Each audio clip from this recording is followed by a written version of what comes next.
adopting technology and innovations to streamline our processes. Engaging members to improve their health outcomes.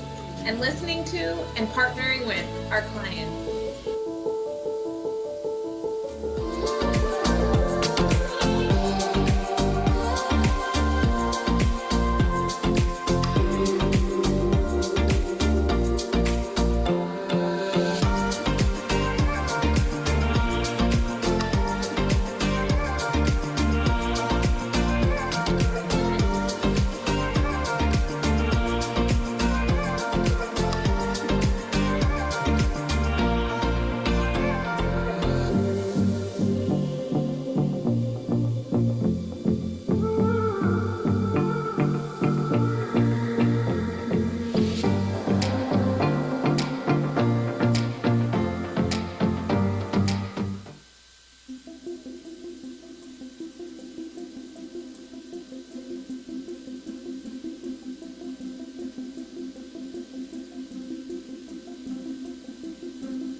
It's a beautiful thing.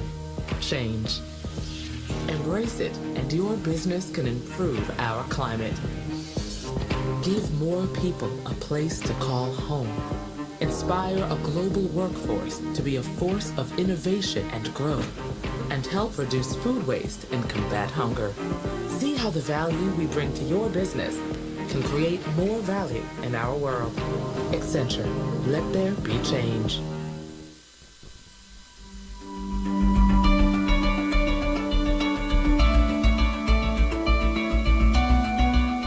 Accenture helps the real me to absolutely shine. And I'm so glad that I work in a place where I can freely express myself and be proud of who I am. I have access to tools and training that help me overcome challenges at work. I am excited to have opportunities to showcase my talents and skills every day. As a working mom, Accenture helps me balance my time between family and work.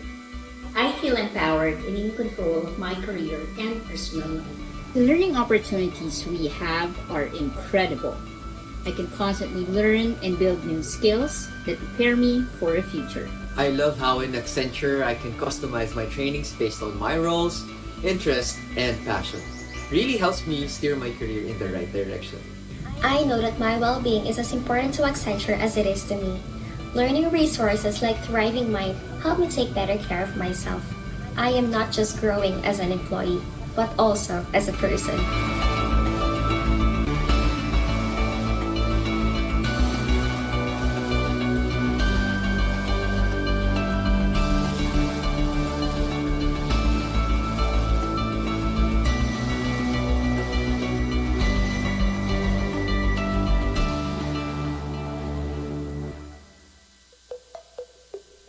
Health.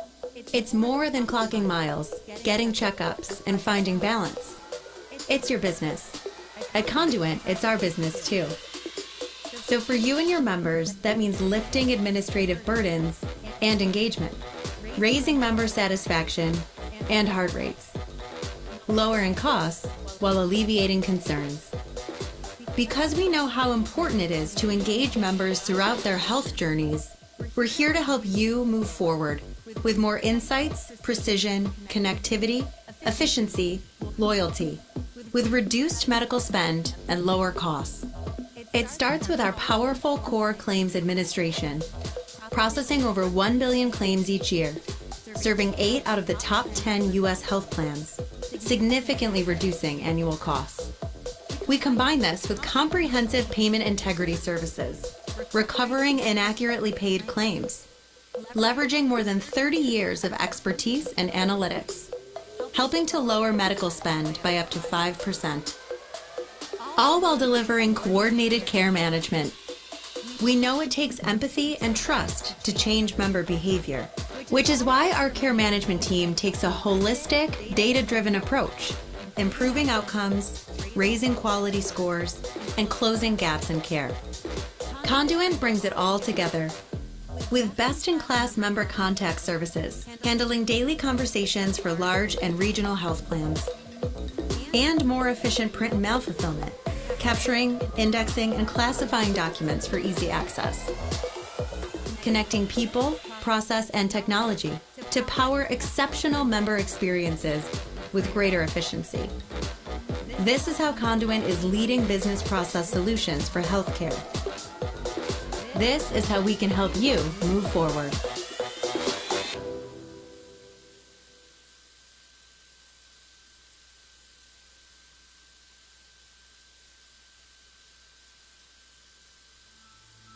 Welcome to HIMAP, the Healthcare Information Management Association of the Philippines.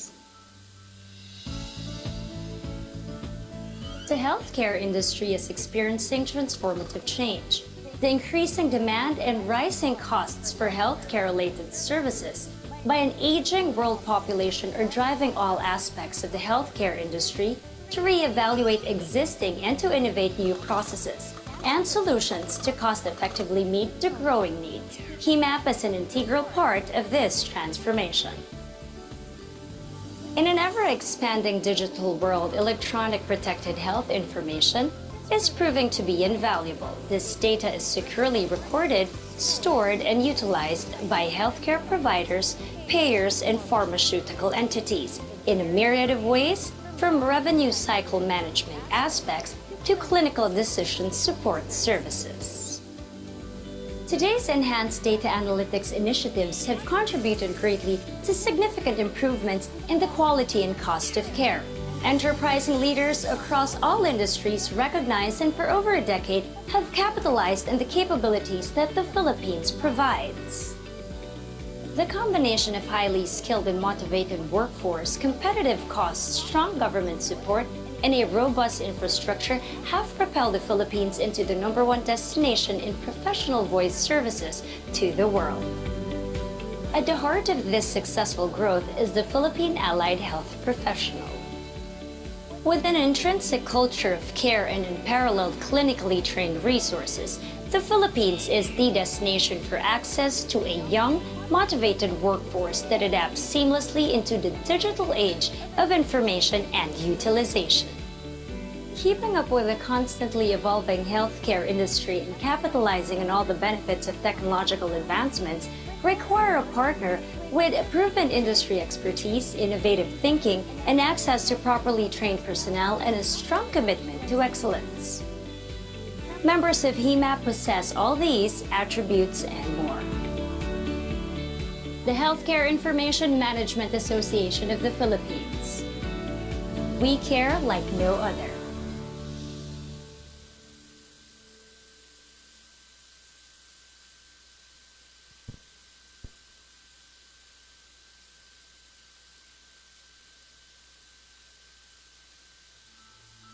Welcome to HIMAP, the Healthcare Information Management Association of the Philippines. The healthcare industry is experiencing transformative change. The increasing demand and rising costs for healthcare-related services by an aging world population are driving all aspects of the healthcare industry to reevaluate existing and to innovate new processes and solutions to cost-effectively meet the growing needs. HIMAP is an integral part of this transformation. In an ever-expanding digital world, electronic protected health information is proving to be invaluable. This data is securely recorded, stored, and utilized by healthcare providers, payers, and pharmaceutical entities in a myriad of ways, from revenue cycle management aspects to clinical decision support services. Today's enhanced data analytics initiatives have contributed greatly to significant improvements in the quality and cost of care. Enterprising leaders across all industries recognize and for over a decade have capitalized on the capabilities that the Philippines provides. The combination of highly skilled and motivated workforce, competitive costs, strong government support, and a robust infrastructure have propelled the Philippines into the #1 destination in professional voice services to the world. At the heart of this successful growth is the Philippine Allied Health Professional. With an intrinsic culture of care and unparalleled clinically trained resources, the Philippines is the destination for access to a young, motivated workforce that adapts seamlessly into the digital age of information and utilization. Keeping up with the constantly evolving healthcare industry and capitalizing on all the benefits of technological advancements require a partner with proven industry expertise, innovative thinking, and access to properly trained personnel and a strong commitment to excellence. Members of HIMAP possess all these attributes and more. The Healthcare Information Management Association of the Philippines. We care like no other.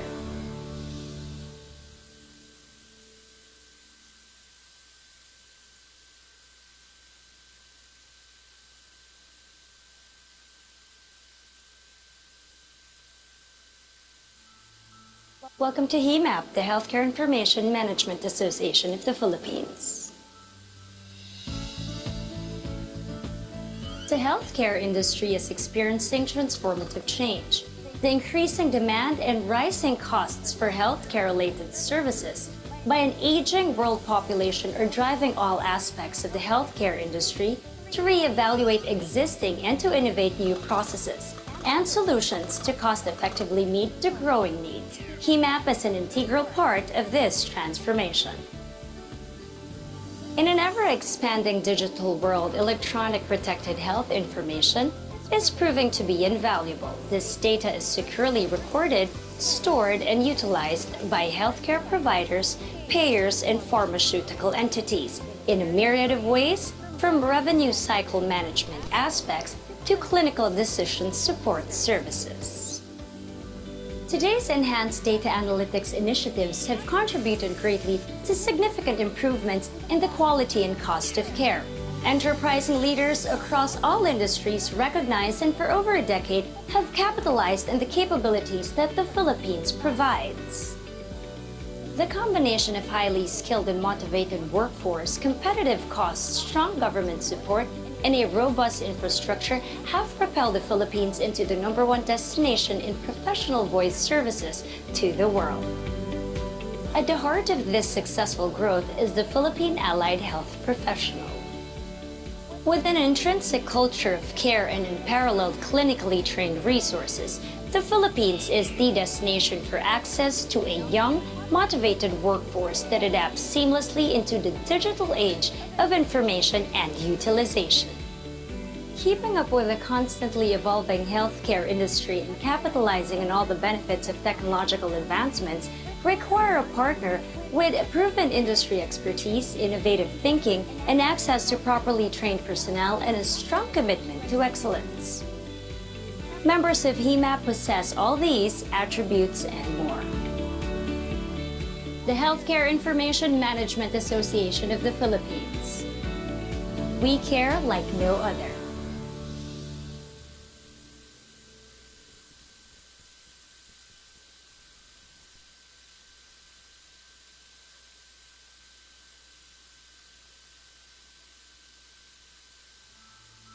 Welcome to HIMAP, the Healthcare Information Management Association of the Philippines.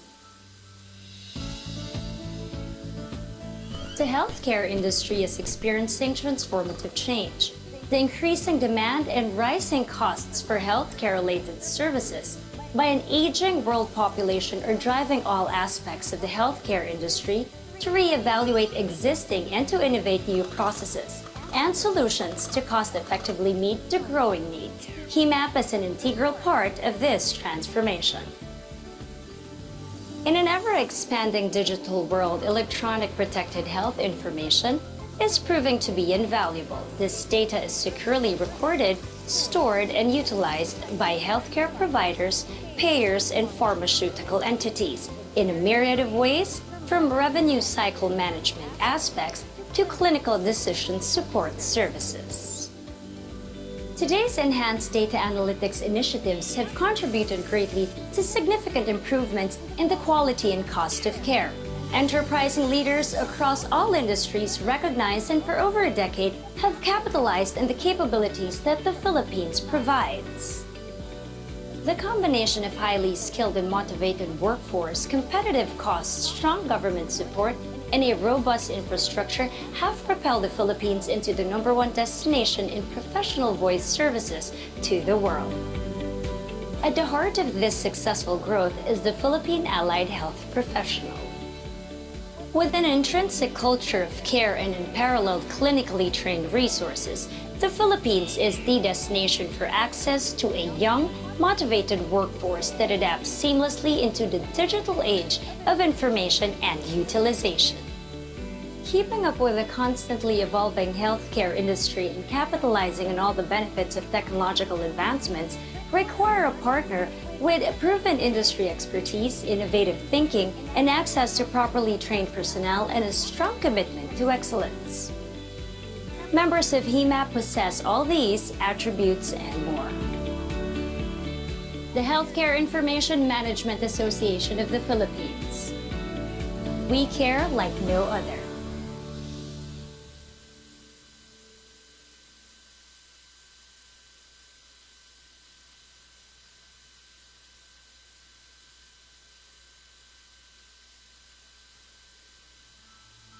Welcome to HIMAP, the Healthcare Information Management Association of the Philippines. The healthcare industry is experiencing transformative change. The increasing demand and rising costs for healthcare-related services by an aging world population are driving all aspects of the healthcare industry to reevaluate existing and to innovate new processes and solutions to cost-effectively meet the growing needs. HIMAP is an integral part of this transformation. In an ever-expanding digital world, electronic protected health information is proving to be invaluable. This data is securely recorded, stored, and utilized by healthcare providers, payers, and pharmaceutical entities in a myriad of ways, from revenue cycle management aspects to clinical decision support services. Today's enhanced data analytics initiatives have contributed greatly to significant improvements in the quality and cost of care. Enterprising leaders across all industries recognize and for over a decade have capitalized on the capabilities that the Philippines provides. The combination of highly skilled and motivated workforce,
Ladies and gentlemen, opening prayer and the national anthem of the Philippines. Father, praise you for this event and your purpose for it. We know that when we gather together, you always have a divine agenda. We love you for that, Father, that even when we have done what you have asked, the results are so much greater than we ever could have imagined. In failed attempts, you blow us away with your faithfulness to provide what we need. Our prayer today is that your will be done through this event. Take what we have prepared and multiply our efforts as only you can. Steer our intentions to align with your righteous will. Remind us of your faithful provision when our efforts fail us or fall short. May all glory go up to you when you reach the finish line and climb over benchmarks. Blanket us with your peace today, Father. Keep us physically safe and guard our hearts and minds from pride and selfishness. Keep love at the forefront of our minds today and the guiding light for all we set out to accomplish and celebrate. Amen. Ladies and gentlemen, please rise for the Philippine National Anthem. Mga kababayan, ang pambansang awit ng Pilipinas.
Good morning, ladies and gentlemen. Here we are. Welcome to the third and final day of HIMSCON PH 2022. Our theme for this year is HIMS Reimagined. My name is Shyla, and I will be your host for the entire day. I'm so happy to be here. You have no idea. Our team flew from different parts of the Philippines.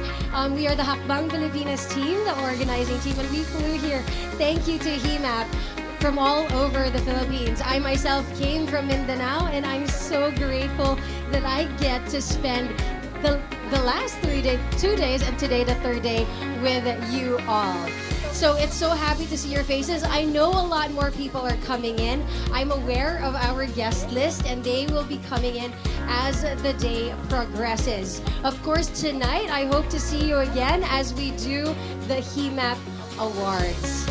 It's been an interesting couple of years because, as you know, as we all know, the whole world knows, the pandemic has happened. But what a great thing it is that face-to-face events have already begun, and they've been busier more than ever.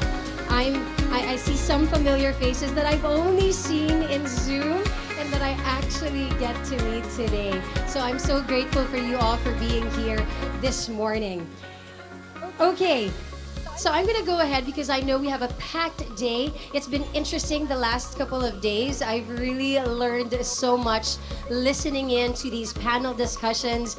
And it was so refreshing to hear because I'm not in that world, right? In the medical world. And it was so refreshing to hear some of the ideas that are happening, some of the things that are going on in our country. And it was very nice to hear how Filipinos, you know, we're the hospitality, when it comes to hospitality, we're still number one in the world, actually second after America, they say. That's what I heard in some of these lectures. But it's so nice to hear that, our compassion, our heart, our kindness, our just the true Filipino core, who we are, is actually, being recognized already and being helpful to a lot of people who need our help, and seeing how we can move forward.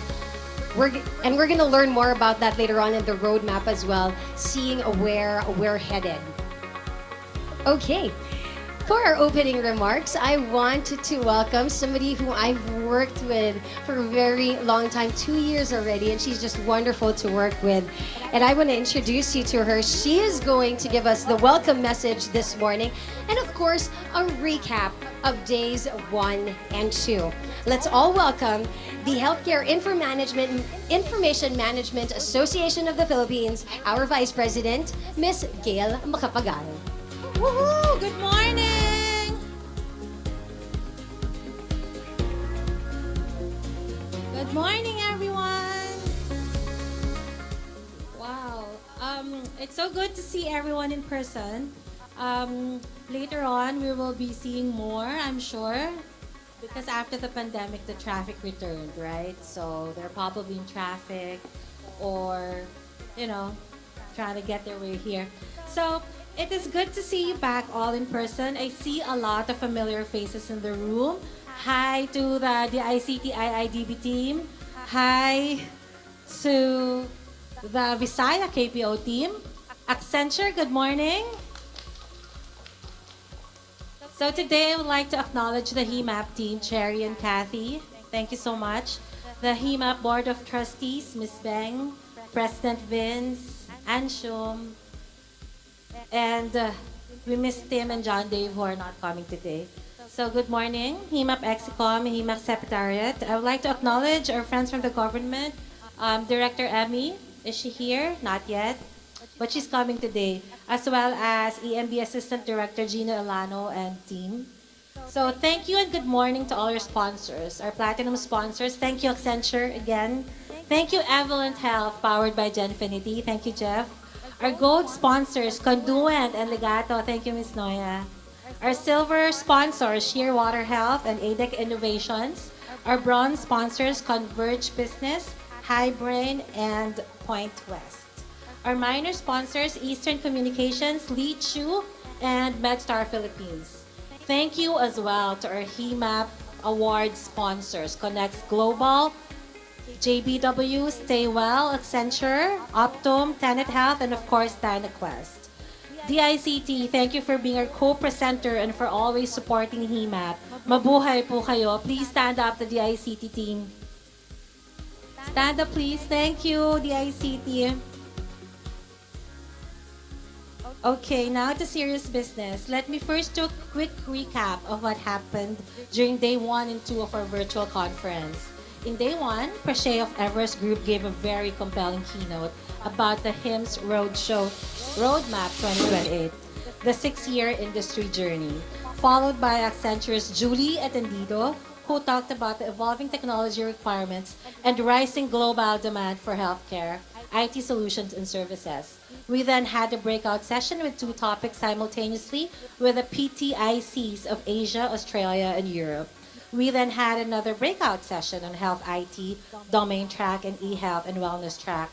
Breakout 3 was about adopting cloud and AI, machine learning, and its impact to local healthcare industry, and understanding smart hospital and a fully connected hospital vision. Breakout 5 panel was about connectivity. Panel 6 was about the wins, losses, and current goals of the Universal Healthcare Law. Then we closed with a closing plenary discussion about global view of HIMS business opportunities and the growing emerging location for new HIMS services and solutions. For day 2, our first speaker was Kristen Nicholson from ADEC Innovations, who talked about achieving operational efficiency under the current workplace challenges in HIMS business. Our breakout room was about talent gap in HIMS business post-pandemic. Breakout 2, the increasing post-pandemic operational challenges. And breakout 3 and 5 is the RCM track.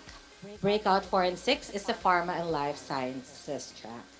The closing plenary panel discussion talked about talent and operational challenges amidst the growing demands on HIMS business. And we are all here today for day 3. Woo! Our day will begin with a conference and then culminate with the first ever HIMAP Awards. In between the conference and the awards night, we can do our networking and enjoy the 3-hour open bar that we have for all of you. Isn't that enough to clap about? 3 hours open bar, everyone. So please stay glued to your seats as we start day 3 of HIMSCon.ph 2022 HIMS Reimagined. Thank you and good morning, BGC! Thank you so much, Miss Gail Macapagal. It has been an interesting 3 days indeed. Thank you very much. All right. Up next, we have our very first keynote speaker for today. We got really interesting keynote speakers the past couple of days. I don't doubt Ms. Nora today will be really interesting as well. So let us call her on. She will talk about predicting the future of HIMS, a market forecast. She is the country head of Legato Health Technologies Philippines Incorporated. Let's all please welcome Ms. Nora Terrado.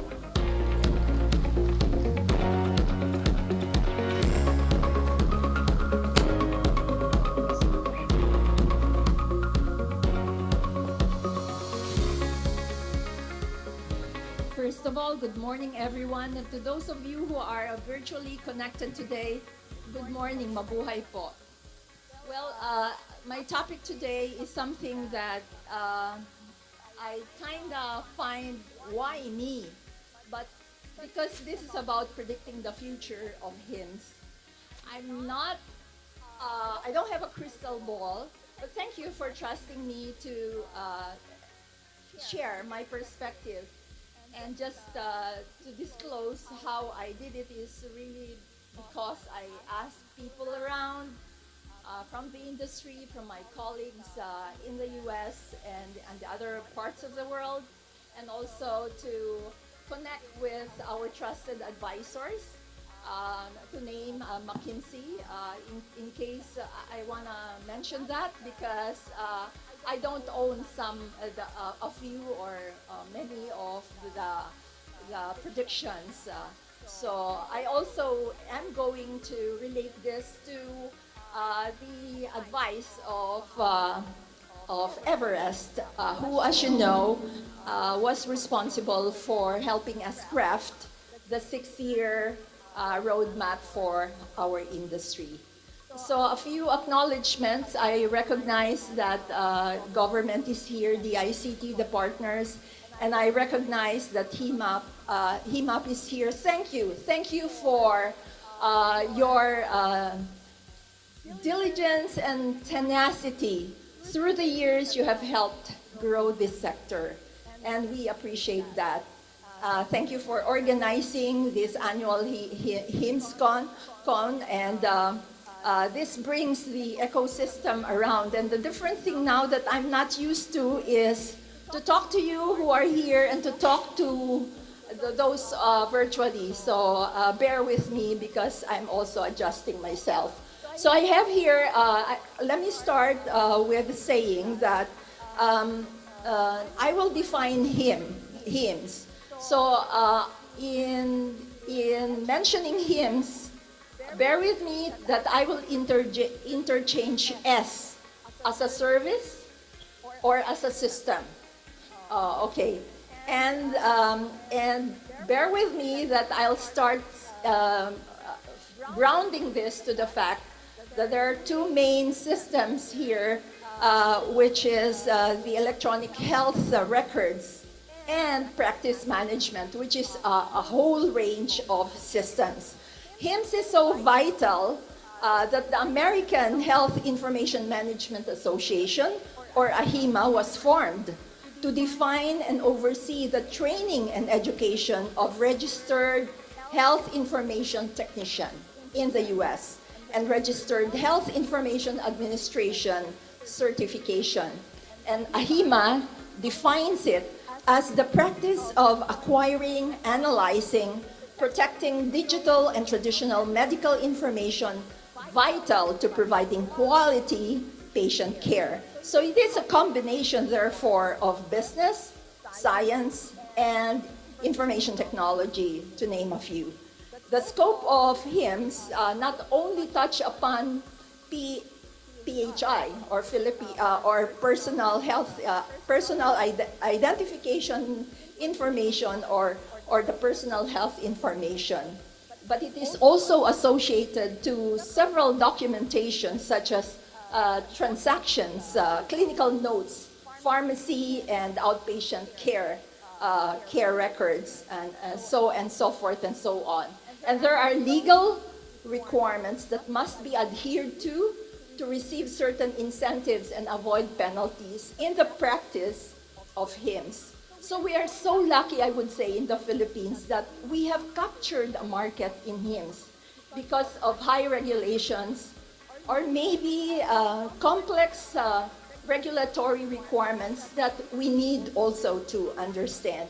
So HIMS, as you know, it can be a full range and medical coding and billing and handling customer requests, records retention, and so forth and so on. But the bigger part, as you look at the data management maturity, of course, it starts with ground zero, going to the next level, and of course, until it becomes more of a predictive or producing insights for us. So I'll go there in saying I'll go to the shift. So for those of us who are virtually connected and perhaps may not be in the practice of HIMS, so I'll lead you to where we were in this practice of healthcare. So I belong to the generation where my father was fighting the war in World War II. So during that time, the focus was on contagious diseases and workplace accidents, which result to episodic intervention. And there was no record after all.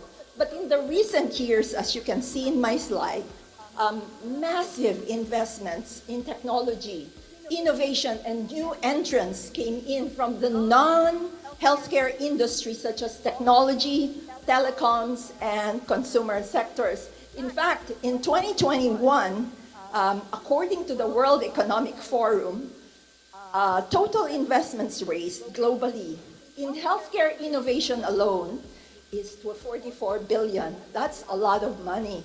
And disproportionately, it's focused on patient engagement, data analytics, and new models throughout the continuum of care. And of course, the outcomes would be centric on the patient. Technology has increased the reliability, the speed and efficiency of using medical records, and also increased the risks of misuse, abuse, and fraud, and even access without individual consent. So today,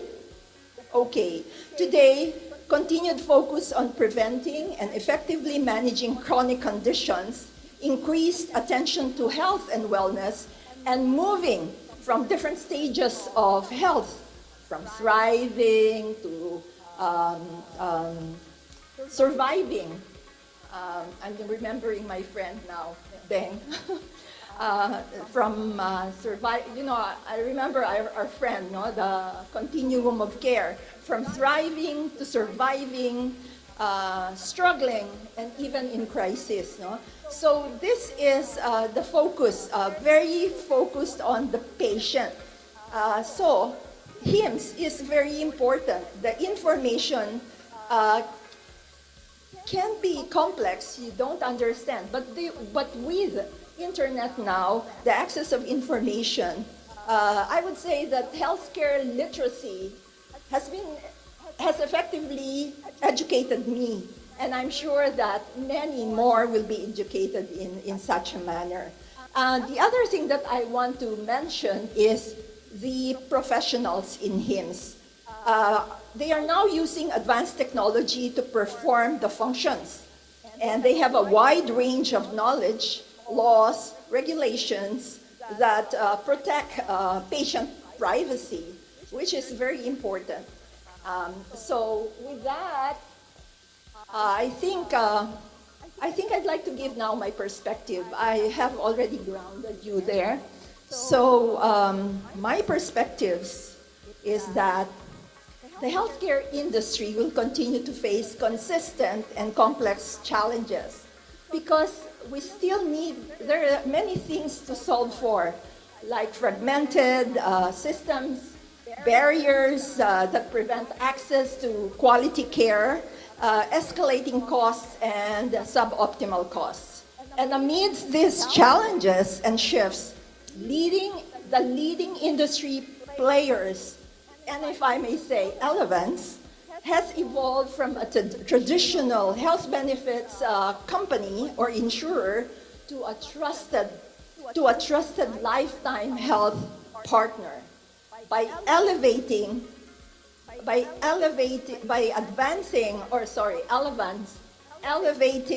the importance of whole health and advancing health beyond healthcare. That's Elevance. So it now goes beyond, the HIMS, the traditional HIMS. It goes beyond the continuum of care that I mentioned earlier, because it will start really with the whole health. So strategic HIMS, therefore, will yield benefit on this. Now, I'd like to attempt or predict the future, but I'm not going to end there with a summary because I am told that someone will roast us later. That's Ben. Will roast us through I think Jeff will be seated there. I think that will be where Jeff and I will, with the help of Ben, will be able to bring this forward, because I'm not a predictor of this, but we can do it together, correct? So we can do it together later with your questions. So let me first attempt. The digital transformation will touch every aspect of healthcare. Therefore, HIMS, which is our association in the Philippines, will evolve as providers and payers are pressured to digitally transform in order to keep up with the changing landscape of patient care. And moving this, I'll try to now move to what McKinsey is saying. It's moving towards an ecosystem-based model of care enabled by technical innovation. So McKinsey, therefore, is saying that an ecosystem for the healthcare is a set of capabilities and services that integrate the value chain. It's like supply chain, no?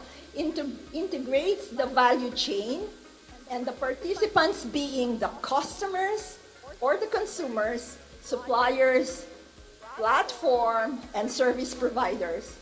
So that's connecting them through a value chain, through a common commercial model and virtual data backbone. Okay, value chain, common commercial commercial model, and data backbone. So that to create a seamless data capture, to create and improve the consumer experience. So all this is about solving for the pain points. So McKinsey said that as providers step up to build much needed healthcare data into that ecosystem, there are 5 steps to contribute. Of course, they should develop simple patient consent practice. The operating word for me is simplicity. No? We have to simplify healthcare. Develop a simple patient consent process. Second is ensure anonymity. Third is ensure security access to data ecosystem, manage IT integration, and share data for the benefit of patients and the ecosystem. The second one is about regulatory changes. They offer potential for more integrated data sharing and greater transparency for the consumer.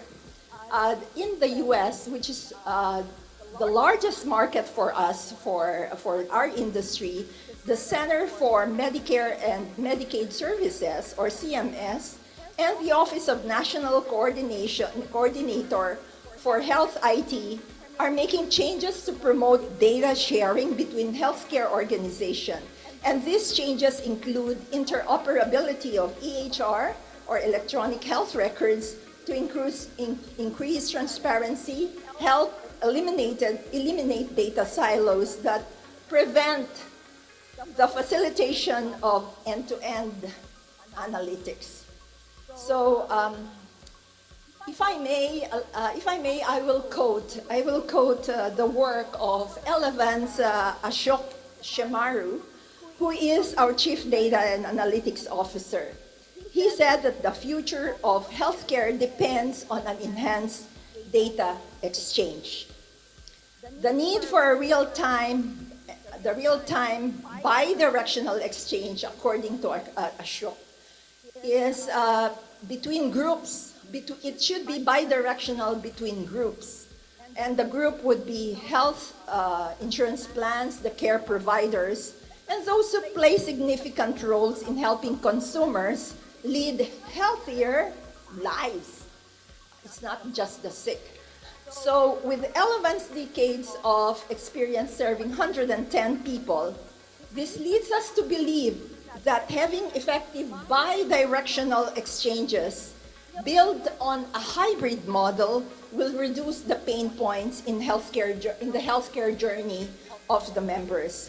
So this model in the ecosystem that we're talking about incorporates data exchange such as EHRs and health information exchanges, healthcare providers, and third-party vendors. So it's like a health exchange, like the stock exchange, which also leads me to saying the importance that soon health finance is going to further enhance the way we do business.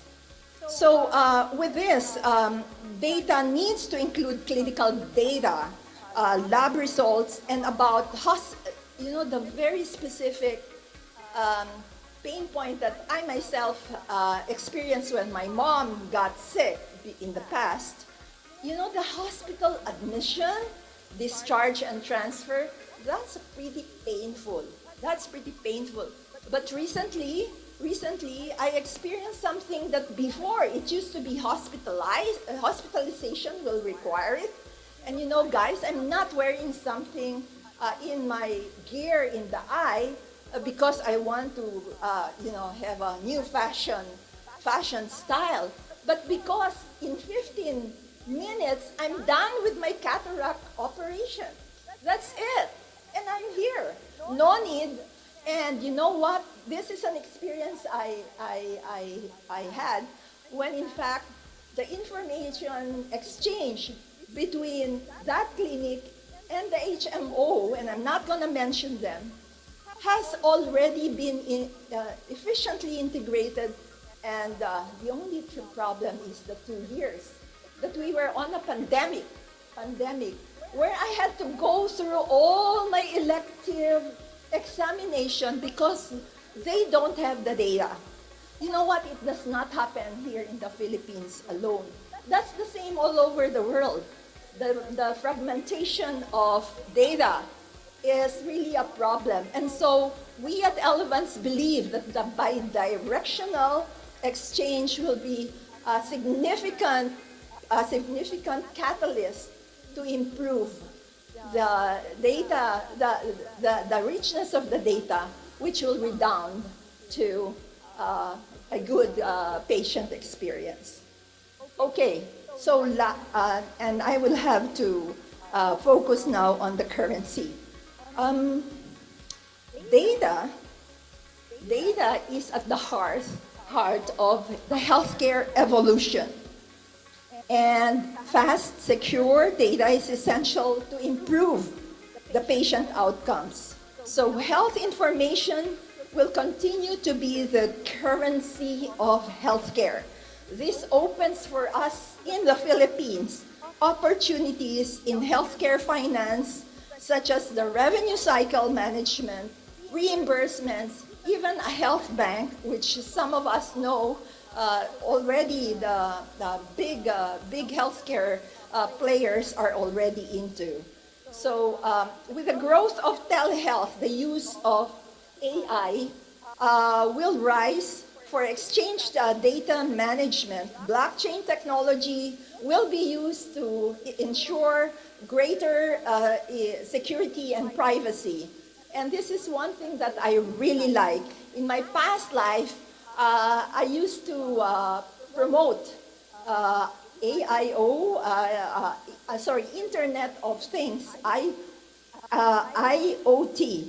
IoT-based tools such as temperature, humidity, sensors, blood pressure sensors, and other monitoring device, they will be the one that will help us fast-track data gathering. And these devices can automatically collect data and continuously update doctors regarding the vital signs of clinical patients or critical patents as well. So in closing, I'd like to close by saying, so here, I offer you my observations and perspective. I am confident that they are based on sound views from experienced and reliable research. And so later on, we'll bring this all together during the panel discussion. Thank you very much, and mabuhay tayong lahat. Thank you very much, Miss Nora Terrado, for a very interesting talk. Yes, I really appreciate how you actually spoke from personal experience and how, data gathering has really helped you as well, and how information can be passed on from one to another easily. And I think we all can relate when we say the pandemic has really forced us all to push boundaries when it comes to technologies. So some of the things she mentioned that, really helped me, digital transformation will touch every aspect of healthcare.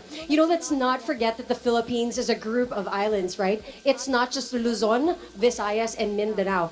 There are many islands within those three regions as well. And so my hope, listening to all of you for the past 3 days, is that, hopefully we will come to a point where every Filipino is not left behind. Coming from the Mindanao region, my father-in-law is actually in the hospital right now, and it's really helped me to communicate with the doctors and the nurses online, and that's really helped. And can you imagine if one day, if a doctor there could talk to the doctors here and pass information that would help us deal with what we're dealing health-wise, just because of what you guys are doing. So I'm very honored to be with you and just learn the things that you're doing and to see how that pans out throughout the next couple of years.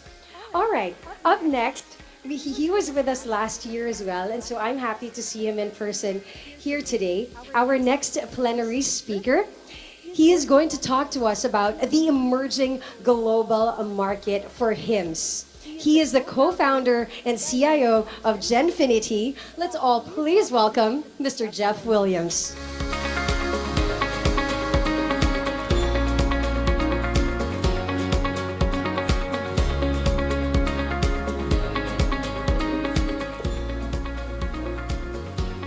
Hello, everybody. Wow, that's loud. Hold on, let me see if my machine wakes up on. It's, you'll have to forgive me, it's been almost 3 years. My social skills weren't the best before, and now I've had 3 years of not being around anybody, so it may not go so well. We'll find out, huh? So, do I start the slide, or will it start first? Do I have to?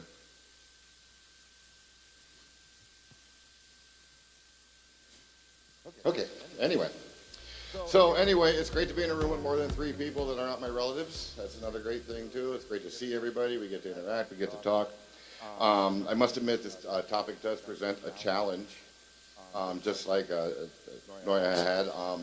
You can't predict the future. And then when we're talking about same thing, it's the question we all have: where do I go? What business do I focus on? What section of it? What area do I want to go and do it at? And I don't know. I mean, that's our ongoing challenge all the time, isn't it? Trying to figure out what's the new market you should go after? What skills are we doing? Should we develop? Should we invest in energies and monies? What area do we go to? Where's the new hot spot? I mean, I could tell you, Cambodia's the future. Everybody run there. I don't know. I mean, where is it developing? Where is it going to be? So I'm not going to give you a solid answer, but hopefully at the end of this conversation or throughout this conversation, I'll give you some food for thought, and you'll come up and you'll make your own determinations. And I got to figure out where to point this thing. There we go. So, starting off here on the first slide, and when given this task, I had to think about, I'm going to diverge for a second. Who here knows the movie Jerry Maguire? Right? Okay. All the women love it. It's Tom Cruise, right? It's a happy little romance thing. The guys will watch it because there's some sport theme to it, so it's kind of motivated. So it was kind of a cheesy movie, but it had one of the most quoted lines in movie history. Show me the money, right? So when it came to given the task of saying where are the emerging markets or what are the emerging technologies, I went to show me the money. Where's the money at? Because that's where the future should be with things. So I looked at it, and if we look at the global health spend, and this is in 2018, was $8.3 trillion. That's not insignificant, right? And when we break it down and start looking at it, North America, obviously, the place we're all focusing all of our energies, the United States, Canada, North America, 75% of that $8.3 trillion is coming out of there, okay? And then there's 19% in the Western Pacific region, which kind of counts as us and all the other areas around us. Southeast Asian, I guess, is really us, is 2%. Then the African region is a paltry 1%. Now, I say a paltry 1% because when you look at these numbers, you think, oh, it's only 1%. That can't be much. Let's just take a little math exercise. What's 1% of 8.3 trillion? 83 billion. Okay, 83 billion, that's Africa, the smallest little bitty thing in there. Now, this is a total healthcare spend, not all our services market. It's all the actual services and some of them things that are happening. But 83 billion is more than three times the amount our industry as a whole has generated in 1 year. So I bring this up because when we talk about where do we grow, everyone always sets their sights on who's the big guys, who's the big ones, who's the winners. I want to get the big accounts. And when we're smaller guys like myself, those big accounts don't want to waste their time talking to me. I can't get in their door, but I can talk to the smaller guys because just like I need them because I think I've got a service, they need me. So that's why I say, don't discount that when we kind of look at it.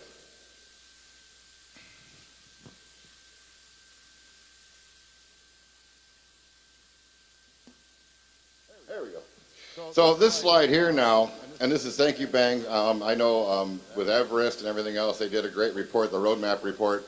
One of the biggest things I loved about being associated with HIMAP all the time was I always had access to these things really early. And I also maybe got to contribute to some of them somewhat. So I'm not so much involved with HIMAP as I was, but I still got good friends that are, so they give me the information. So thank you so much for that, Bang. But I mean, this is if we look at this data, again, it tells us something that's very interesting as well, too. So first off, I know I threw out that $8.3 trillion number, and hey, look, it's just noise. I mean, that's what's being spent completely. It's 25 billion out of that is what's in the global healthcare services sector, which is the kind of work we do. Okay, and that's a very small part of it, right? I mean, that's 0.3% of that $8.3 trillion spend that was out there. So 12% of that global market that you see here, the 25 billion, is being done in the Philippines, which is coming out to the 3.3 billion, 3.2 billion. And then interestingly enough, 11 to 12% of the entire Philippine IT BPM industry is HIMS. So it doesn't really mean anything. I just always find it interesting when you see these parallels. When I say 12% of the global spend is going into healthcare, and then I say 12% of the Philippines outsourcing services market is kind of going to healthcare as well, the Philippine healthcare sector. then nothing there other than just an interesting point of numbers kind of lining up, and it's just strange how that happens all the time. Now, when we also look at this data, and I'm not going to go too deep onto it because there's a report that's going to be announced and released later. You guys will get that report. Spend your time looking on that and make your own determinations from it. Again, I'm just trying to get out there food for thought, get you guys thinking.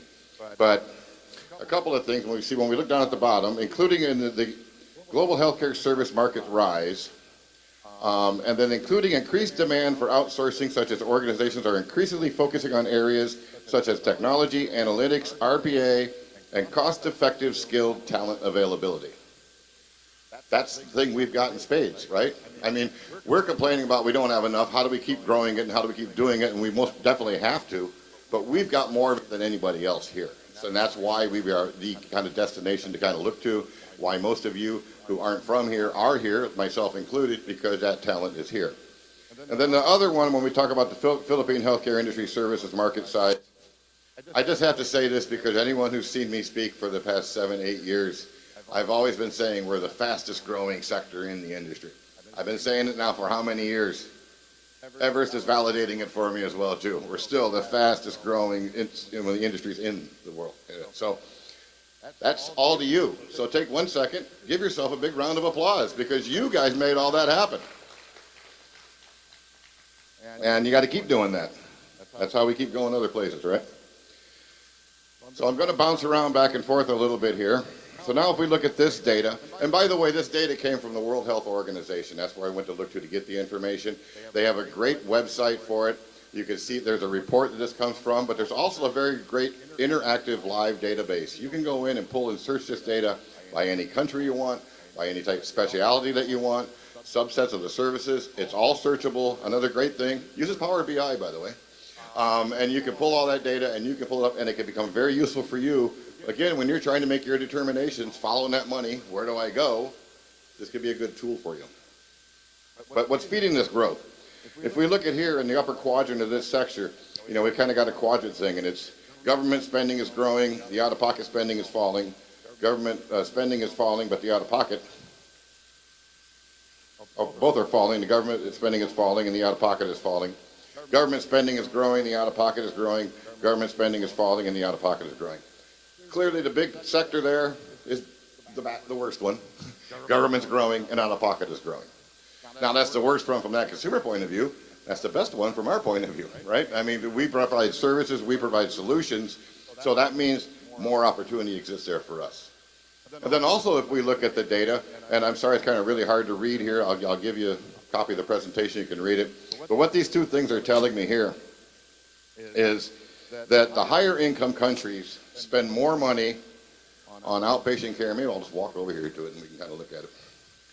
When you see these sections, these big sections that kind of happen out through here, the higher value countries spend more money on actual care, patient care while they're in the hospitals being taken care of, whereas to the less fortunate countries spend a lot more money on prevention. And that just ties us back to the age-old adage of an ounce of prevention is worth a pound of cure, right? If you have a limited budget, it makes more sense for you as a country to invest more on prevention to head the problem off before it becomes a problem, and then you have to treat it.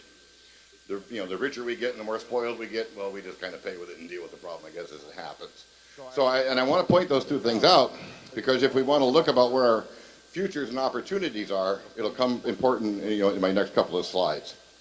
Another thing that's also important to point out here is external aid. Again, if you look at this, increases significantly in the poorer countries versus into the richer countries.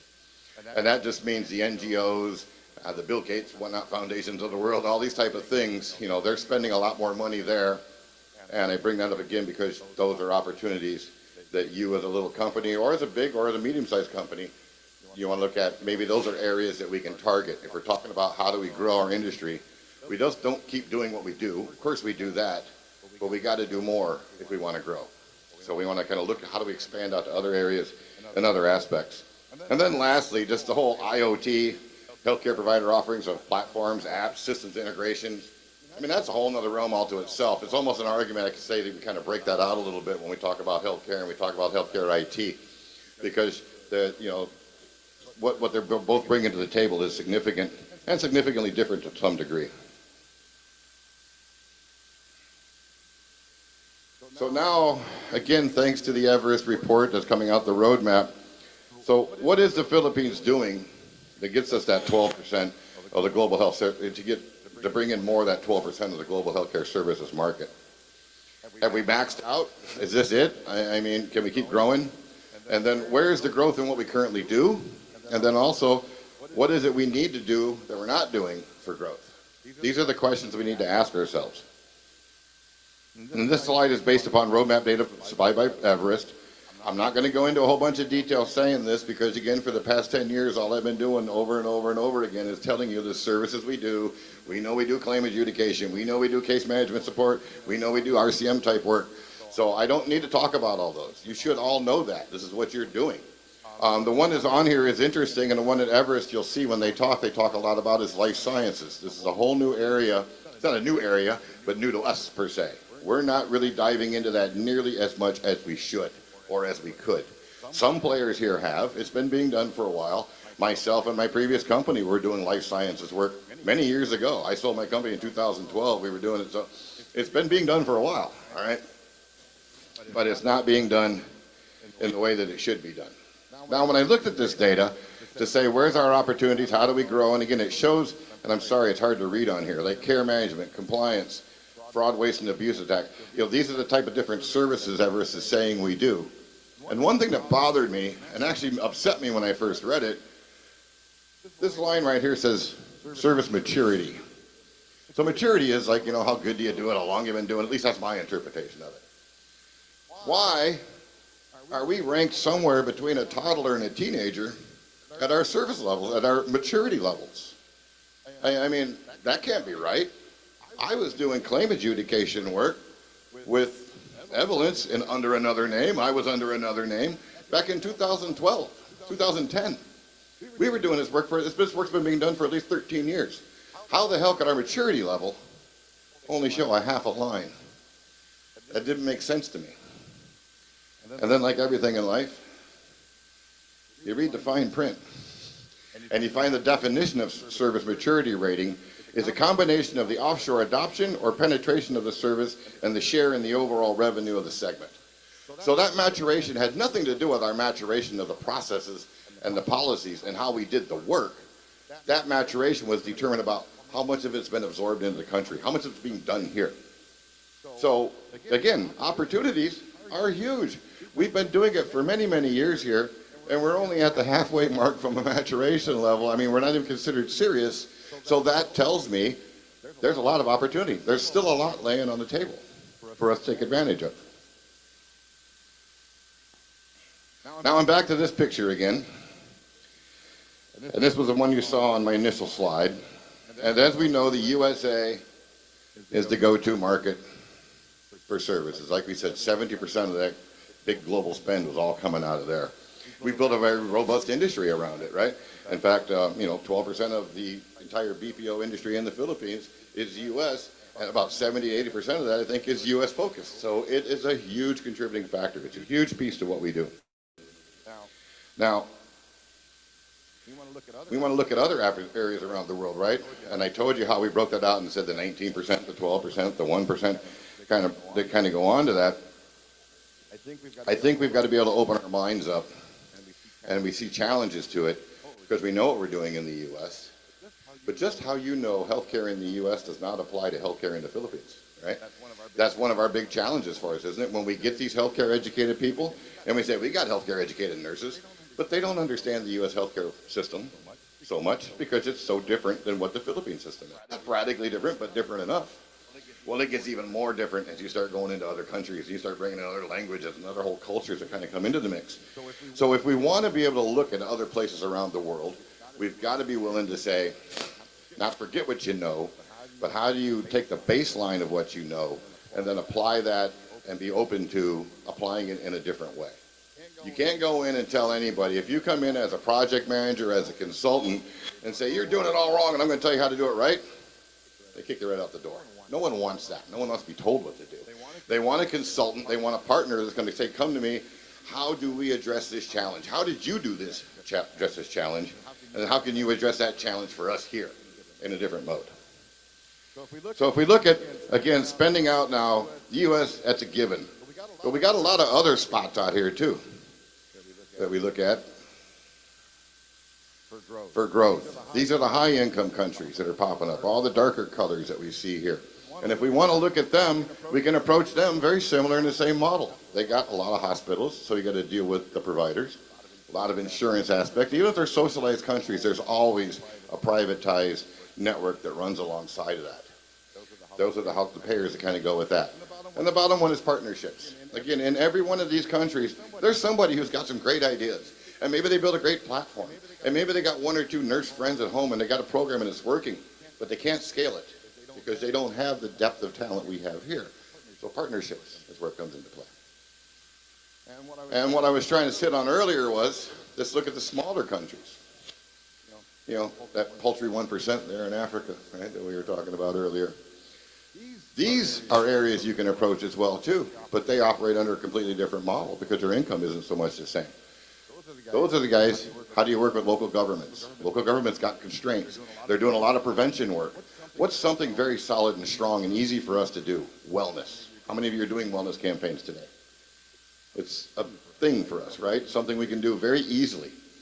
You can partner with governments, you can partner with NGOs, and you can help feed those wellness engines, and you can actually be a contributor. You know, a lot of times when we talk with our staff, how many staff have you lost because they've taken jobs for a lot less money because they want to go back to being clinical. They want to work in a hospital. It's just the heart of it, the nature of it, so many of them.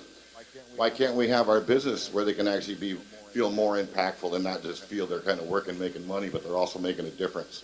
So we can work with these NGOs and these governments into these other less fortunate countries, and again on the partnerships to bring more opportunities. And then, last but not least, don't forget our own little country right here, right? I didn't highlight that one initially because I wanted to save it for last, but as you saw earlier on day one of talk I was on, Ted Abosa was talking about the Philippines is pushing hard for a universal health care, right? They have not a clue what they're talking about, how to get into it. They know it's going to be hard, they know it's going to be confusing, but they don't know which ways to go. And they're probably going to make some missteps. And isn't this the perfect time for us, for all of our years, for everything we've done, to bring our expertise to them, work with government, help them develop a system so they do it right, learn from what we've learned from who we do it for other countries? So, again, the opportunities are out there.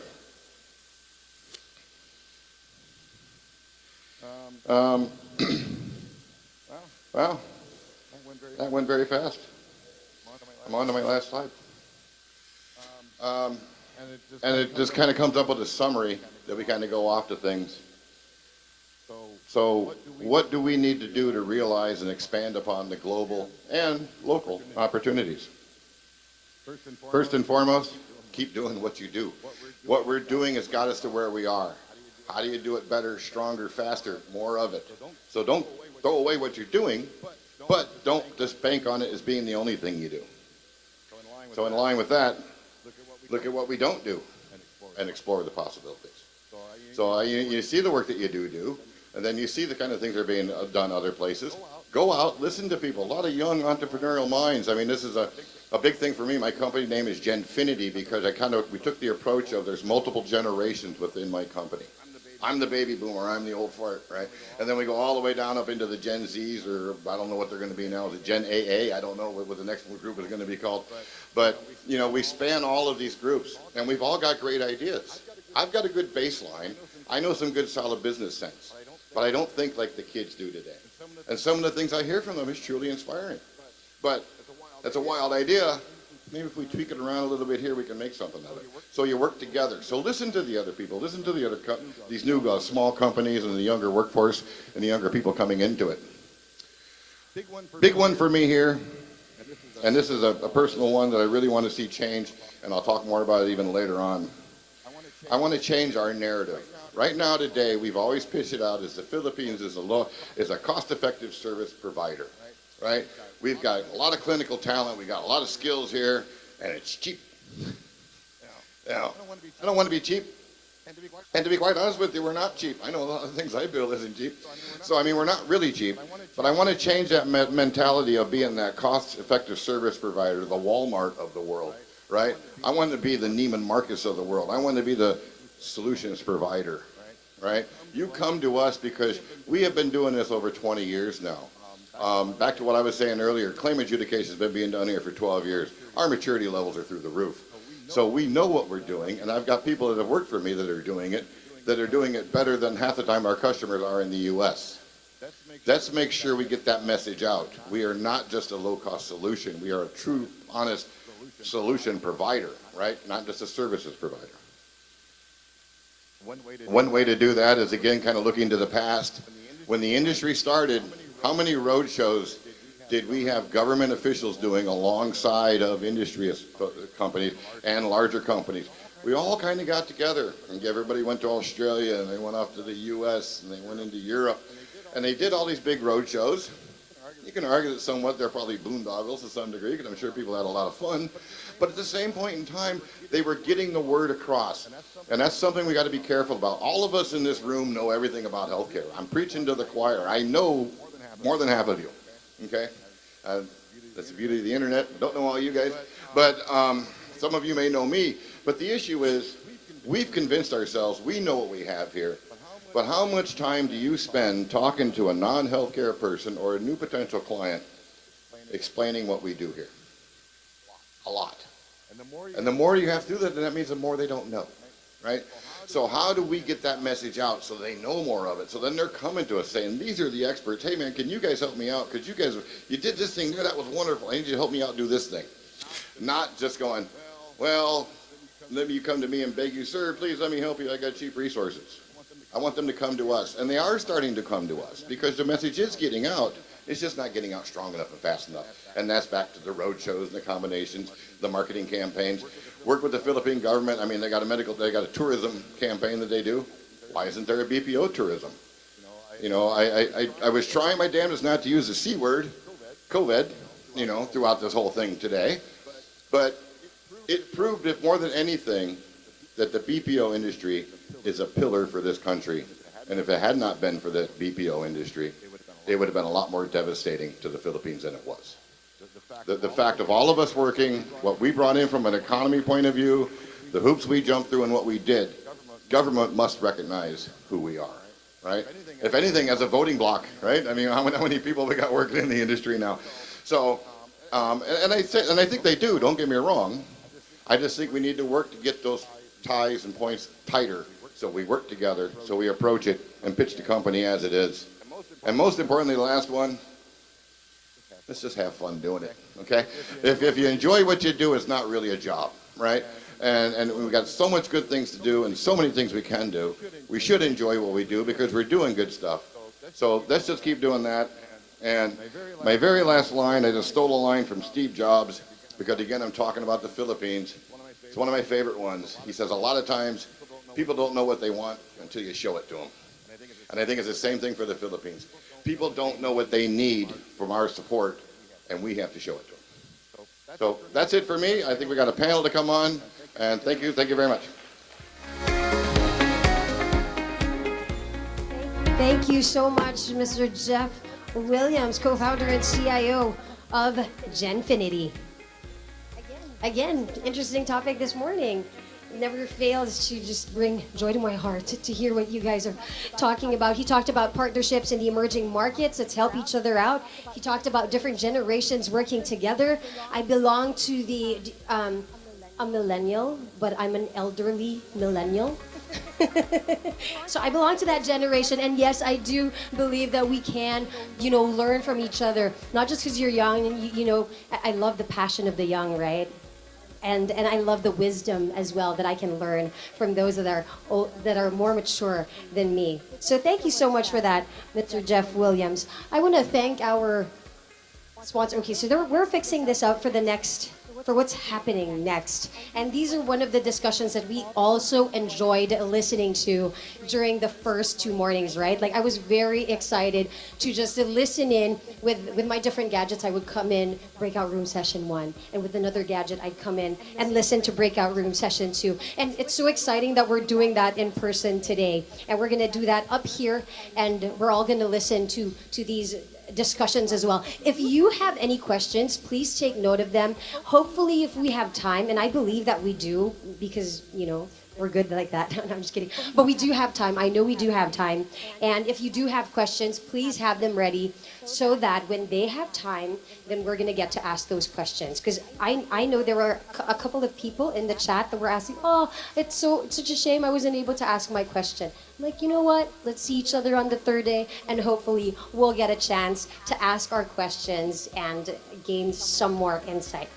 So the next plenary panel discussion, they are going to talk about understanding global trends and charting the future of key HIMS services and solutions. To introduce our panelists, I'd like to call on the moderator, Miss. She is the chairman of the Healthcare Information Management Association of the Philippines. Let's all please welcome, finally, I'm so glad I get to meet her, Miss Beng Coronel.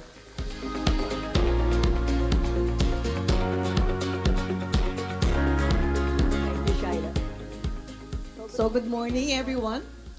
I'm really so excited to be here considering that I've been holed up in my condo for the past, nearly 3 years. And by the way, I've seen for the first time our new executive director at HIMAP just now. So quite a surprise for me, but very fortunate to be here right now. And much more fortunate to be sharing the stage with two of my good friends in the industry. So let me introduce each one of them. So we have first Noya Torado.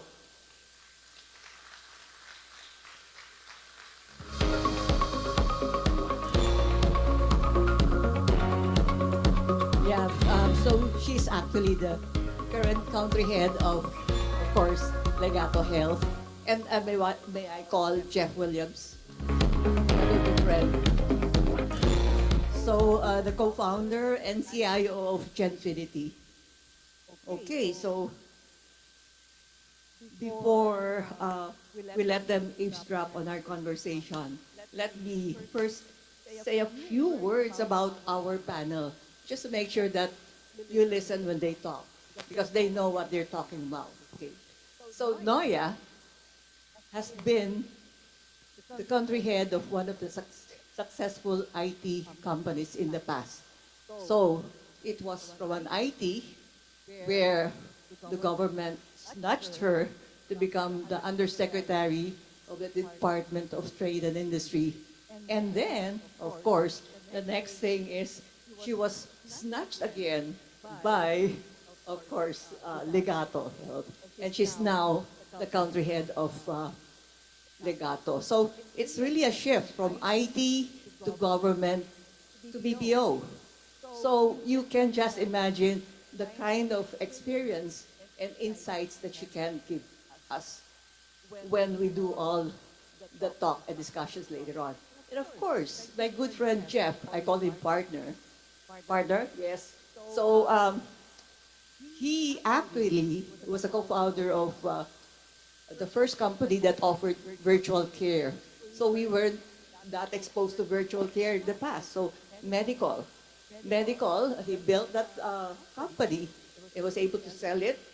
And now he's actually into really helping out large companies starting up their shared services group here in the Philippines. So he knows the first thing that he knows what to do is really build solutions and services.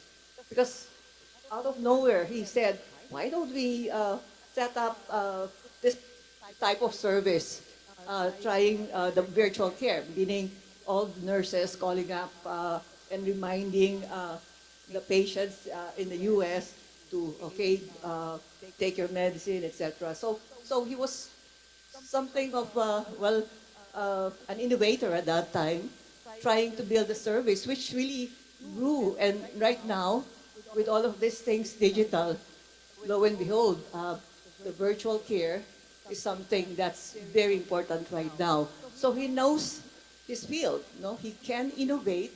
He can look at the type of services that can be had given the opportunities available and, of course, the challenges that are being faced right now by the entire country or the global community. So that's laying the groundwork. So um, so you listen when they talk because they would offer some very good insights on what's next.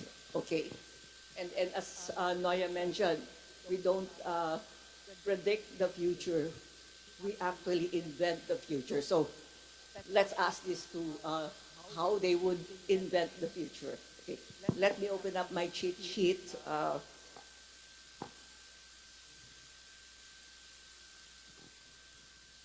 Okay, so our topic today would be understanding global trends and charting the future of key HIM services and solutions. So let's look first at some of the insights that I've gained from the discussion of the presentation of Noya and Jeff. So first one for Noya, of course, healthcare will always be patient-centric. Okay, so patient will continue to be the primary beneficiary of any initiative that we undertake. That's one. Second, healthcare information will be the main currency of healthcare. In fact, they would always say data is the new oil. Right, Colin? That's why we have Analytics Association of the Philippines, right? So data is the new oil. And of course, healthcare information is the currency of healthcare. And the third one, technology and digitization will be the enablers of profound changes in healthcare. Everything's digital.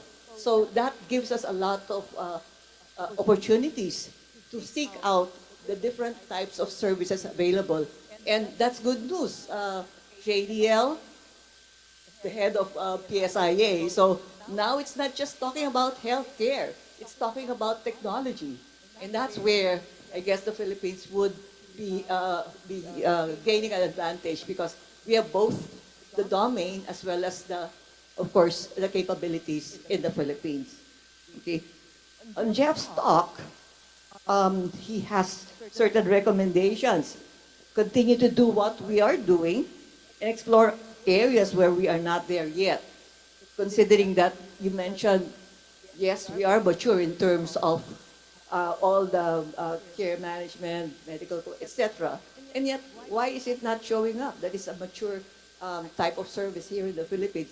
And because in terms of share, in terms of revenue share, we're not yet there. So which means we have a lot more opportunities. So we continue to improve on all of those services that we are currently providing. But at the same time, gear away.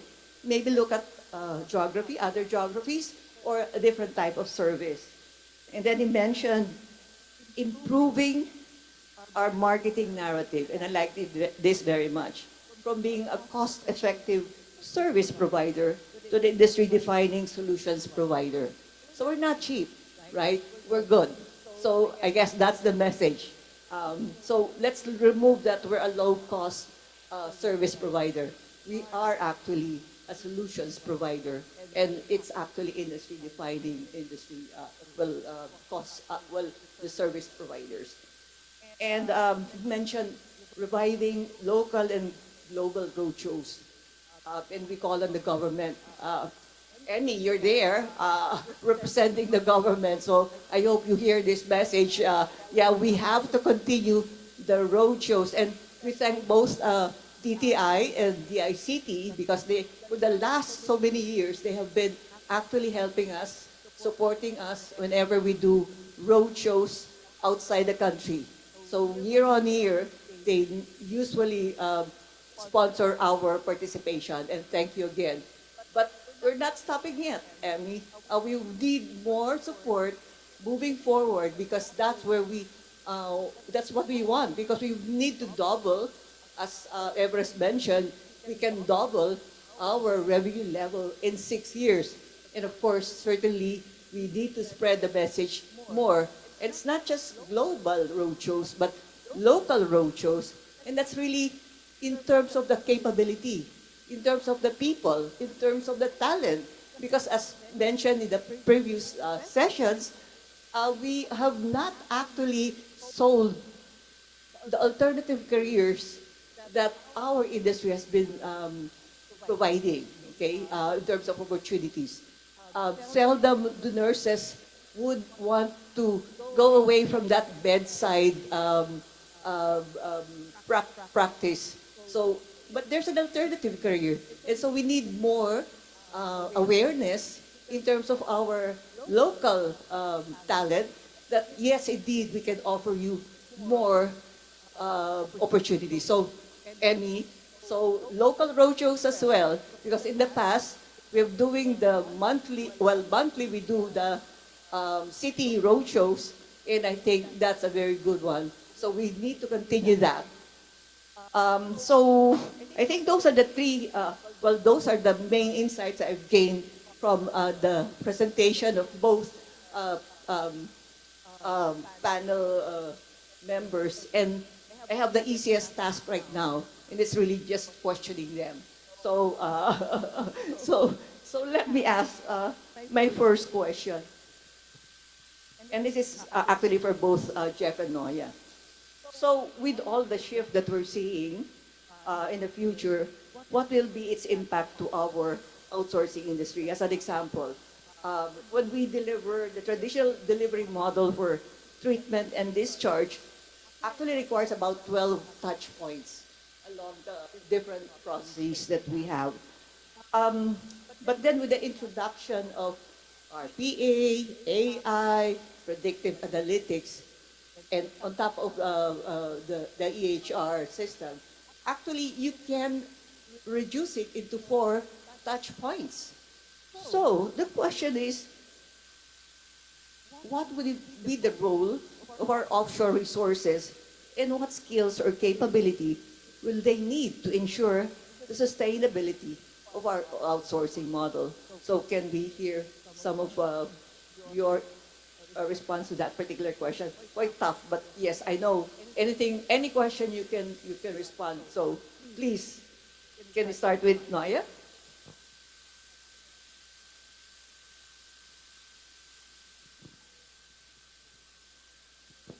Hello. Hi. So, hi, Emmy. Emmy, thank you. Thank you for that question. I go back to my favorite quote from Gabor, who is a Nobel Nobel Prize winner.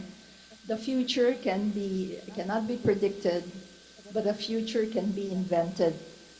So, in that line of thinking, the opportunity that I see in as far as the outsourcing is concerned is huge, huge, as you pointed out earlier, Jeff. But not everything that is outsourceable is offshoreable. So I think we have to understand that continuum of care, putting patient at the center of it. And so there's a lot of pain points that we can really look at where we are good at. And of course, we are already in the market. That's 75%, is it, Jeff? 75% of the market, the global, is US. So we're already there. So I really believe outsourcing that is offshoreable will grow in the Philippines.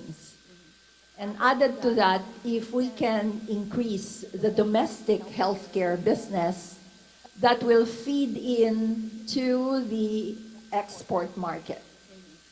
So I really believe on an ecosystem play to feed into the opportunities that is in the wider market. But it will take time. And it is up for us to be better at what we do. I always say that, just like my experience, the world is really huge and the opportunities are huge. But if we can be the first in the right market, and we know how to follow the cash and bring the right customer experience, we can break the barriers, we can break the ceiling and grow. So it's really up to us to really find those opportunities. Our industry will grow by inventing it. Okay. Yeah, thanks, Noya. Jeff?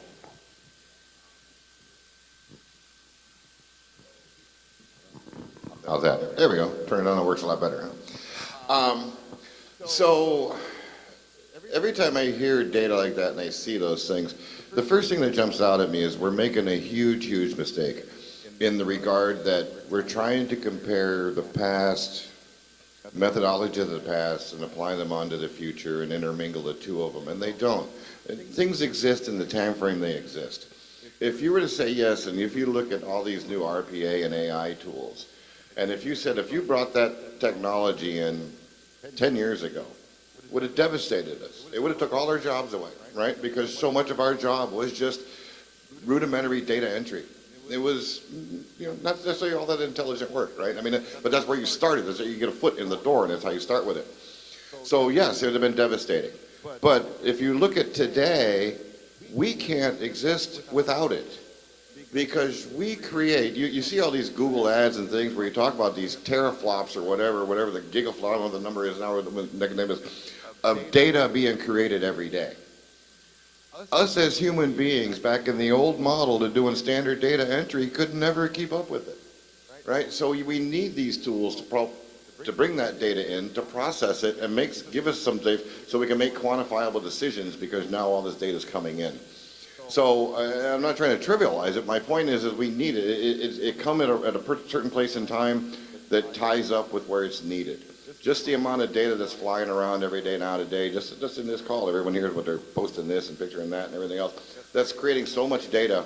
You need these AI engines, these machine learned engines, tools, whatever, to pull that data together to make it cohesive enough then that there's a person with the brain on top that looks at it and says, okay, based upon, I can analyze so far based on just math from the data, but someone then's got to put an analytical mind on top of it and do something with it. And that's going to be our future, is how we work together. So it's needed. We shouldn't fear it. We should welcome it, because to be honest with you, we're going to die without it, because we just get data overload and then you become ineffective, right? It's just I got too much to choose from. So it's definitely needed to take us into the future, and we got to figure out how to work with it. The biggest challenge I see from it, the thing that bothers me the most, I guess, is it's an excellent training ground, right? When you bring new people in, you put them in on these, more menial data entry type jobs, and nothing against them. Actually, I'll diverge for a second, but you ever see those motivational posters, right? And they made the spoof ones, right? Like when it's hard to soar with the eagles when you hang out with turkeys, kind of thing, right? Well, there was one, and it was a big picture of French fries, and it said, somebody's got to make the fries. And I loved it because it was supposed to be demeaning, right? Like, he just cooks the fries. But what does McDonald's, Burger King, Wendy's, what do they every couple of years come off and have a big fight about? And why do most people say, I love McDonald's because I love the fries, or no, I like Burger King's fries better? The fries are the key. That's what's bringing them in. But yet somehow it's trying to say, someone's saying that's menial because that's just fry cook. That's not a high-skilled value job. It doesn't have to be high-skilled value. It's got to be important to what you do. So, and I'm sorry, diverged off on that. But again, data entry positions and stuff to me are an excellent training ground. People come into your company, they learn your culture, they learn your process, and then they evolve up and become more valuable resources to you. So in other words, there will be other types of jobs coming in, and we need to prepare for that, because there's a shift in terms of the type of work that our people will be working on. Right? I'll give you another analogy. If you go back to, used to be everyone rode horses, right? Horses and horse carriages. And there was an entire industry shoveling horse crap. I mean, because there was a lot of it. That's all these guys did. Their family was built around it, right? I mean, we made a living shoveling horse crap. Horses went away, cars started coming in. These guys adapted. They started becoming vulcanizers, axle repair, mechanics. So yeah, you just evolve into whatever. Where it's changing, you evolve into providing service into that change. Okay. So my next question would be, as predicted or projected, we aim to double our revenue level to $6.7 billion in 6 years. Okay. So, and as pointed out in one of the slides of Jeff, we're practically all over the countries where, which are the highest healthcare spending per capita. So, given that we are all over, how do you see the prediction or the projection of doubling the revenue? Is it something doable? Do you think that's doable? When Everest told us, okay, we think that within the next 6 years, my crystal ball says that you can actually have $6.7 billion in revenue. Is that Well, one thing What's I your want reaction? I just want to make one clarification. We're not in all those places. If I misled in my slide, that's not what I meant. When I showed the little red cross with a Philippine flag, I meant those were opportunities. So not every spot that had a red dot doesn't mean we're doing services there. We should be. But they were identified as these are possibilities for us, right? So I just wanted to clarify that one piece of it. In regards to can we do it? Sure we can. I mean, but again, we can only do it by getting the message out and getting more people to come here. We're going to have a huge challenges ahead of us.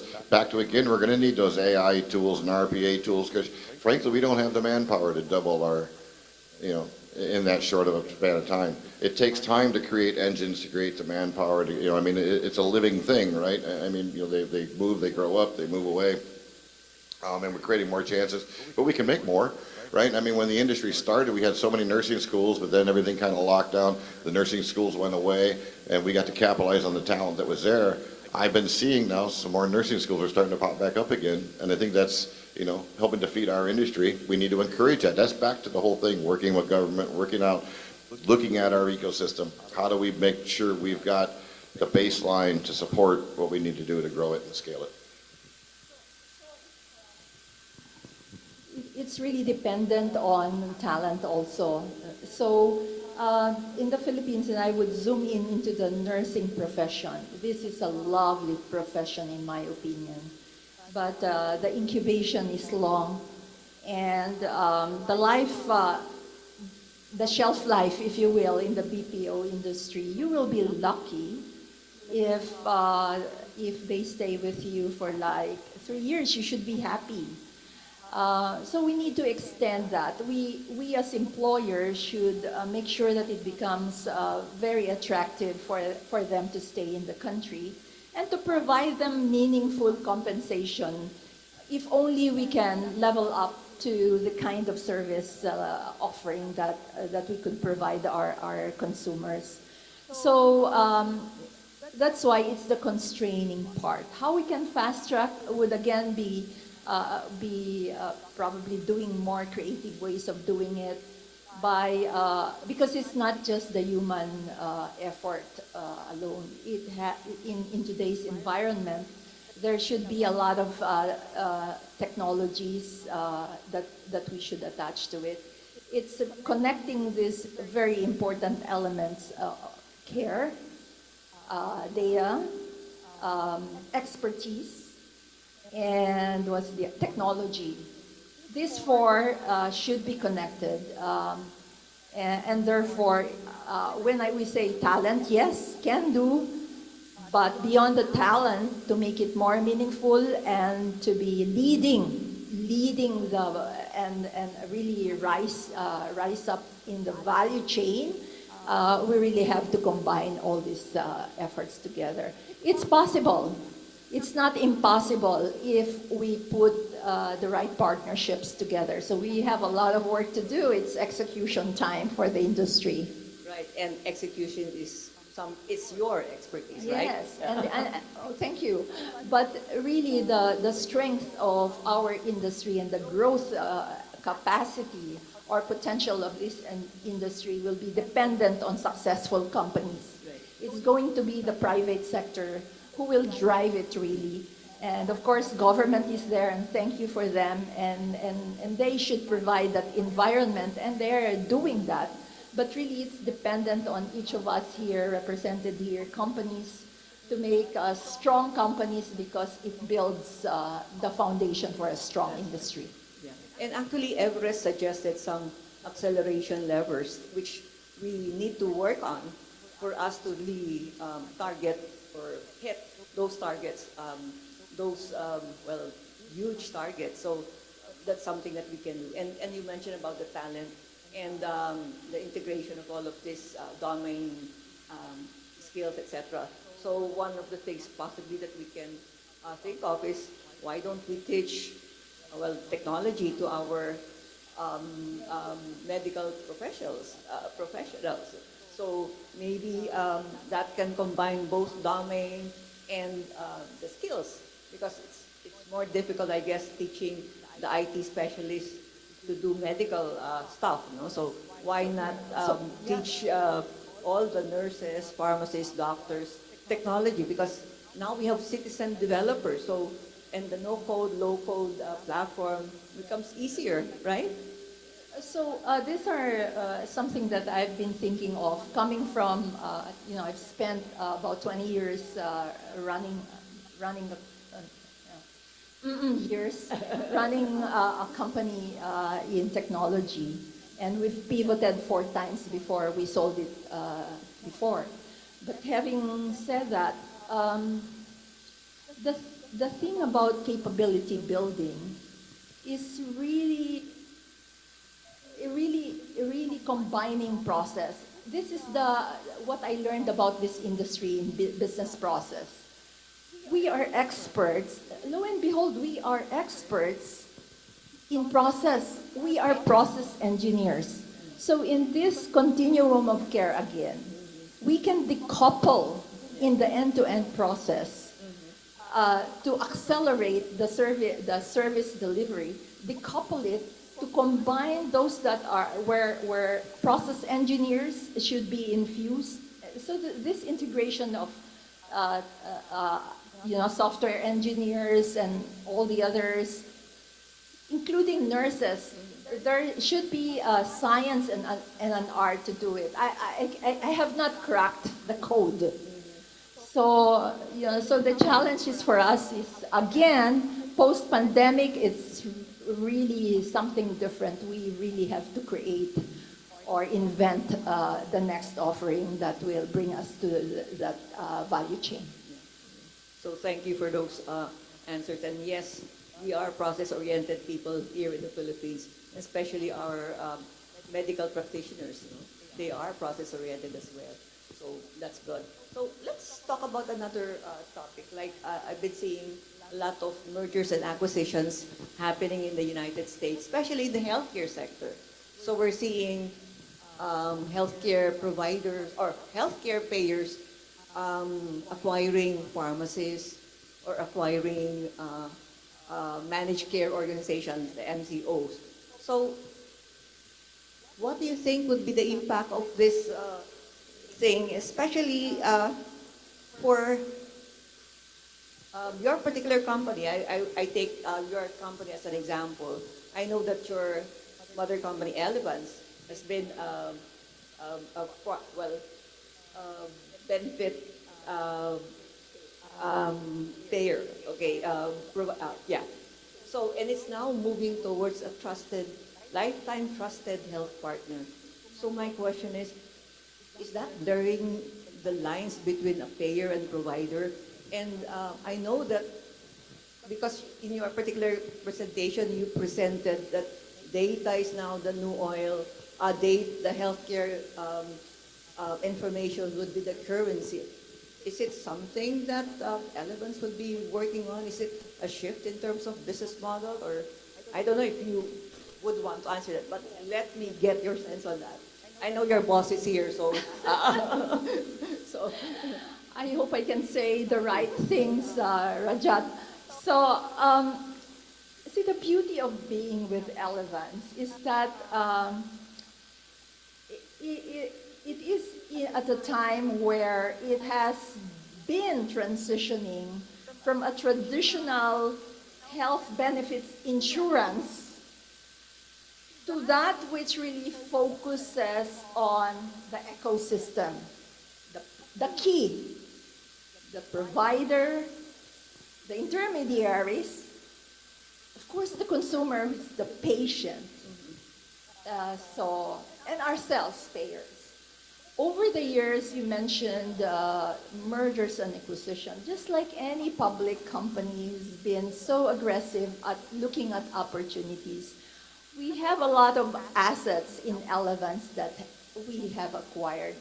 So, and the way I see it, and you can see it in our website, is that for as long as you you look at the central, the people first mentality, and the pain points that they suffer every day, and the regulations, the entire ecosystem.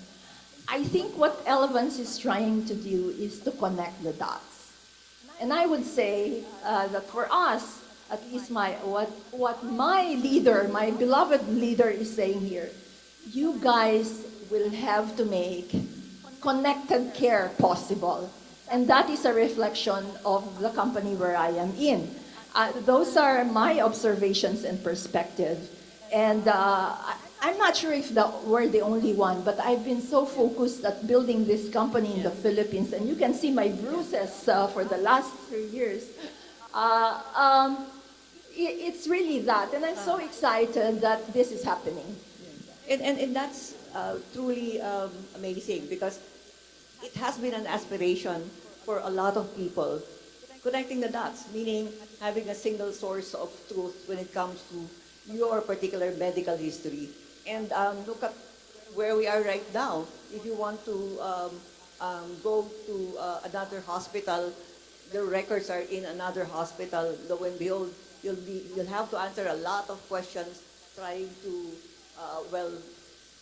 pick up where your information are. So having all of those information or data and providing access to that information to people who need it, and to authorized people who need it, I think it's everyone's dream. And I hope that becomes a reality within our lifetime. Yes, I think so. It's aspirational. If you look at it, just an example, trusted, so that's important. Lifetime, that means repeatability of business. Health, that means you go whole health. Partner. So those are very strong words. And if we look at that, I mean, in the Philippines, if we sort of make that as a model, that is really the key ingredients. These are very strong words that I think industry could learn from. Yeah. And Jeff, right? I could just chime in on that. First off, I see a lot of parallels from the industry and with Elevance. In the regard to, I view it more as you're taking control of the narrative, right? You've got so many different vendors and pieces to the job you do, and you have fall down here and a fall down there. How do I control it? Let me bring it in-house, right? And as much of it I can bring in-house, then I've got more control of the end-to-end, right? And I'll use this as a shameless pitch for the type of business I'm trying to pitch, is trying to bring, I still got to get a better word than captive, because I don't know who wants to be called a captive in a foreign country, but a captive is the terminology. That's the reason why you do it, because you've got more visibility inside to the organization, right? As a third-party BPO, there's always going to be a wall, right, as to how much you're going to do. No, you just do this service for me, don't worry about this. And the problem is that other thing behind the wall truly always hampers your ability to do stuff better, right? So when you have your own entity and your own piece here, then you guys work together, and then you can agree to address that issue, challenge, and solve it. And then you've just taken it now and expanded upon it, because it just grows out even more, right? And that kind of gets you into that continuum of care aspect and holding the whole thing. So would you say the mergers and acquisitions happening in the U.S. are affecting your business in terms of bringing? Yeah. So what's the impact in terms of mergers and acquisitions have always existed. I mean, that's always been the dream of every one of us when we start up a BPO or a contact center or any business here, right? Is that hopefully one day I'm going to grow up and be a big boy and get bought, right? I mean, that's part of the dream, right? That's your exit plan in most cases. I mean, some people say I want to build a thing and make a fiefdom and it's going to be my family legacy, but for the most part, you've got an idea, you build a business, and you're going to say at some point there's an exit strategy. Exit is someone comes in, takes it over, scales it up, blows it up, whatever, but I get a nice chunk of change and they go away. So in terms of the type of services that your clients would be bringing into the Philippines, is it the more traditional lines of services that we have right now? Well, I mean, what we're seeing, the clients I'm dealing with, yes. I mean, it's the low-hanging fruit, right? It's the same thing. Why are we chasing the U.S.? It's the low-hanging fruit. But my point of what I was trying to get across in my previous presentation is Let's not stop at the low-hanging fruit, right? Let's reach up higher. Let's look for the other things. If you do those things, there's risk involved in everything, right? But you got a lot less competition, right? And you got a big chance for you to kind of control it. It's just really a matter of a simple adage I've always worked by in business was quite simple. If there's pain, there's opportunity. I could have the best product in the world. I got great tires. Colin, you're going to love these tires. Best tires you ever seen in your life. But your tires are fine. You don't need them, right? 2 days later, you got a flat tire. Hey, Jeff, where's those tires? You know, then you want one, right? There's pain. Then you need it. So I think that's a very good way to look at anything you want to do in business or whatever you have. And when we ask about what's the model I go down, what's the service I should choose, obviously do what you know how to do, but find someone that's having a problem with that, because they are more likely, way more likely to be a customer than a guy who says, hey, I can do it for you, and I can just do it a bunch cheaper. Cheaper isn't always the answer, right? It's solved my problem. So in your particular business, like, do you recommend specific cities where you would be having as your base city or base home ground of the clients that you're bringing in? Like, we know that there's a lot of digital cities within the Philippines, and typically we see them coming into Metro Manila, and it's overcrowded. So there are other cities in the Philippines. So is it part of your recommendation to start always in Metro Manila? Well, I think the answer to that is truly, it doesn't matter where you are anymore, right? I mean, COVID was terrible, it was a big impact, but the one thing it proved to us is that we can all work from home. How many of our staffs have gone to a work from home environment? Even myself, I was really pushing it. I mean, I still believe there's value in getting people together, that mind share, that cohesiveness, that, team aspect. I think you still got to bring them together once in a while. But do we really have to have them all sitting in the same room all the time? That's why everybody came to Manila, right? I mean, if you remember early days of the industry, we used to always talk about it. I used to say like 70% of the people in Metro Manila are not from Manila, right? I mean, they just come here because this is where the opportunity is. Where's the best place to put them? Where's the best place I'd want to set up? Wherever they're the most comfortable and going to be the most productive. That's really all that matters to me. And if they can work great at home and in their pajamas, have at it, right? And not everybody can, though, to be fair to that, too. Some people need the structure of an office and that kind of thing that kind of goes with it. So it's a hybrid. The answer truly is. But there is no one particular place I think you need to be. Technology now has advanced so much. I moved down to Batangas. I've got fiber internet, and I'm, half a kilometer from the beach. I got better internet there than I had when I was living in Makati. So that's not the issue. Okay. And going back to Noya, I know that Legato has been expanding in terms of footprint, global footprint. You mentioned Puerto Rico right now. So does that mean that there's real growth that the company's really looking at? And what would be the impact to Legato Philippines? Are you seeing the tempering of growth within the Philippine side? Or, because all of these things come into play, right? I think what we're trying to do in Legato is really create differentiators for each of the location.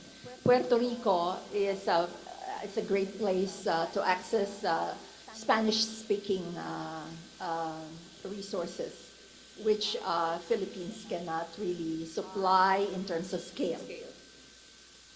Okay, so are we seeing Legato Philippines really in the growth, well, similar to the past 3 years? I know that Legato Philippines started in 2019, right? Yes. And from zero, you're not now over 7,000 or 8,000? 7 and at peak 8. Okay, so that's in 3 years, so that's fantastic. So do you see that kind of growth within the next few years? So I just had a conversation with my key leaders. I think it's important to have an intentional pause. That is what we're trying to do because it's important to really be thoughtful, before we embark to our next journey. And we have amazing ambition. Let's leave it at that. Okay. We will grow. Okay. And beyond Iloilo and Manila, is it something that you would? We're a great believer of countryside development, but our centers are community centers. And I think the center is the laptop. I think now, I don't know. But we have, we will pursue growing the substance and the depth of our Iloilo centers, similar to what we're doing in Metro Manila. So we will grow, maybe not in numbers, but in terms of value creation. Yeah, we will grow.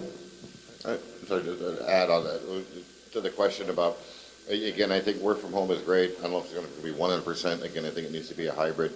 Another factor you got to factor into it is security and safety. We get how many typhoons a year, torrential rains, floodings. There are purely instances where people are safer in your office than they are at home, right? And when these kind of things happen and the challenges that we have, that's another aspect to it. So I think all over the country is the opportunity. And I think there's great opportunity in that regard too. Some of the people working here in Metro Manila would love to go back home, right? And maybe they can go back home and be your team leaders to help grow that new group that you want in those new areas, right? So always not. Okay, so thank you. They're showing me a note that we need to wrap up. Maybe to wrap up, my last question to you both. If you were given enough funds and you were to create a business, create a company, what kind of healthcare service will you be targeting, and what would be your target market?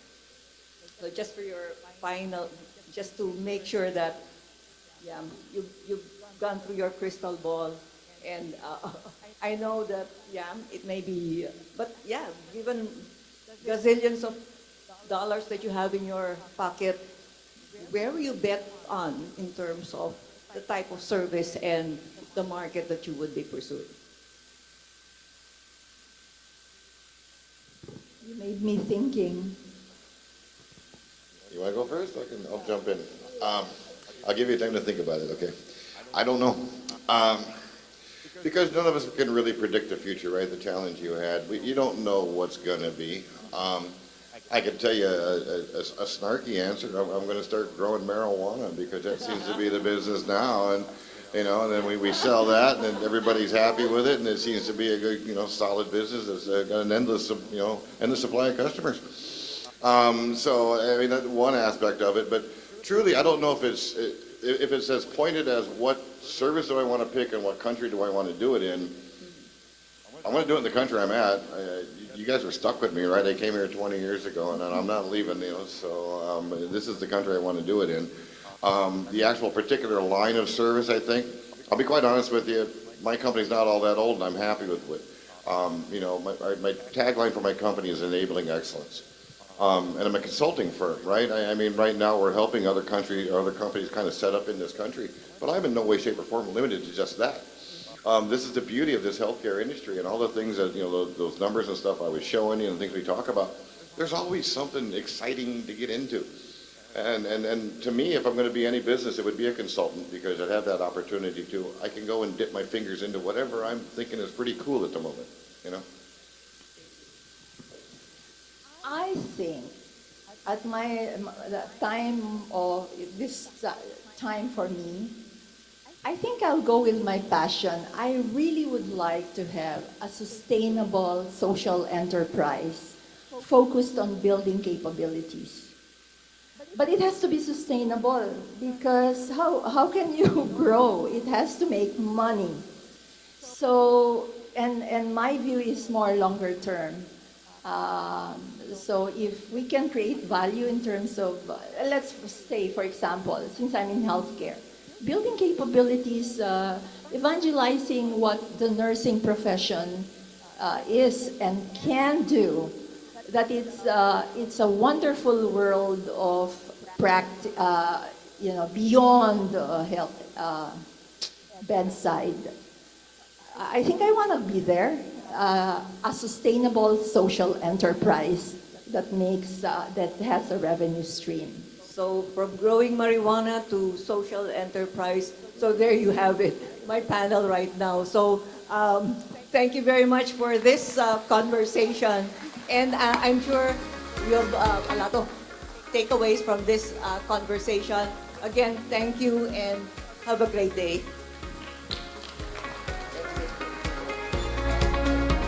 Lively discussion right there. Thank you very much, Ms. Bang, Ms. Nori, and Sir Jeff Williams as well.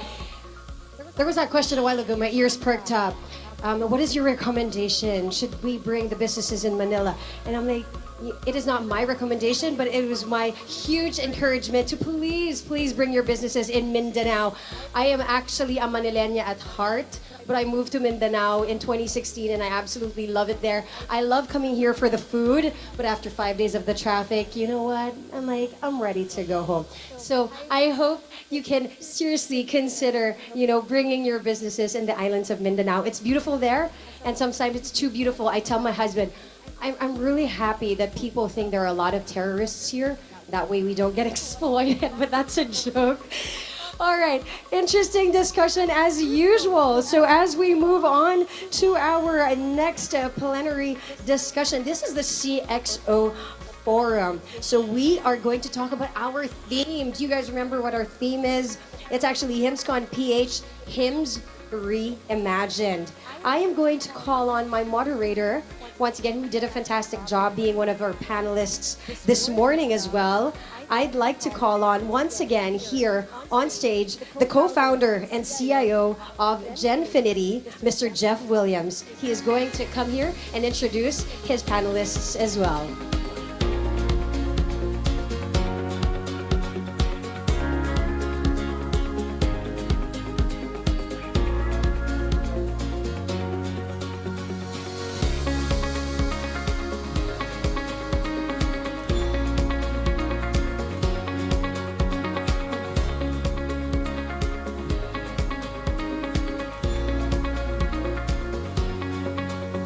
Okay, I'll call on Mr. Rajat Puri. He is the Carillon President of Legato Health Technologies Philippines Incorporated. Joining him from Shearwater Health, the COO, Mr. Anshum Sinha, as well, is here today. And joining them as our third panelist, the President of Evolent Health International PVT Limited, President Nitin Deshpande. And last but not the least, the only female today in today's panelist, the lead client experience operations health services of Accenture, Miss Marian Castillo. Ooh, the loudest, yes.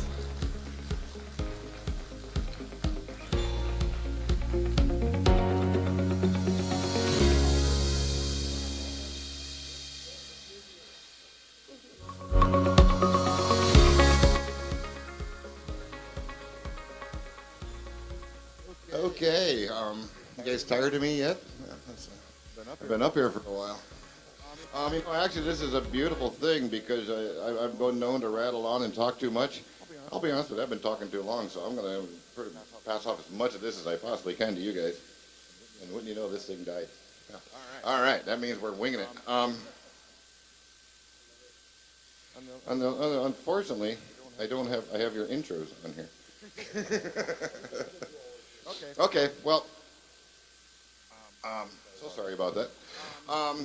Anyway, our topic today, we got a panel today, and I know I apologize. I didn't give you guys a bunch of heads up on here's the questions I want, here's what I want to talk about.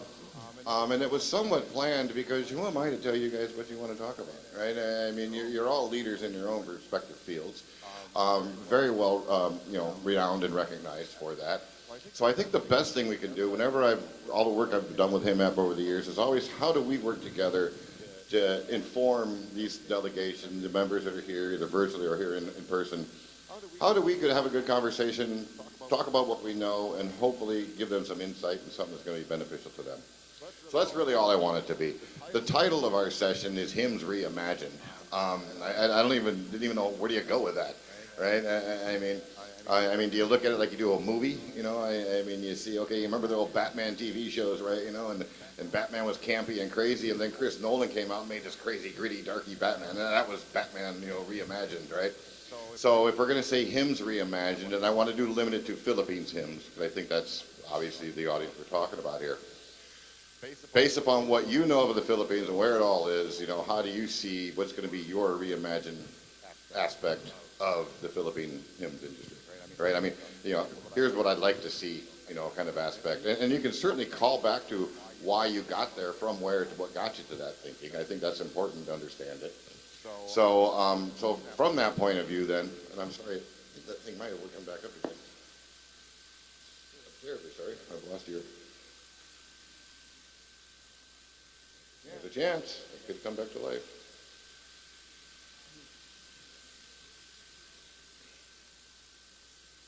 Ah, all right. It is back again. Let me figure out how to... All right. So, yeah, I do get to introduce you after all. So, oh, that's not going to last very long. Limit the introduction. I'm going to introduce to give your introduction. So real quickly, first off, we've got Rajat Puri from the president of Legato Health, and he's also the, if I'm not mistaken here, where is it on here? Aren't you a COO for Evolence as well, correct? Yeah, okay. Previous roles at Evolence, okay, right.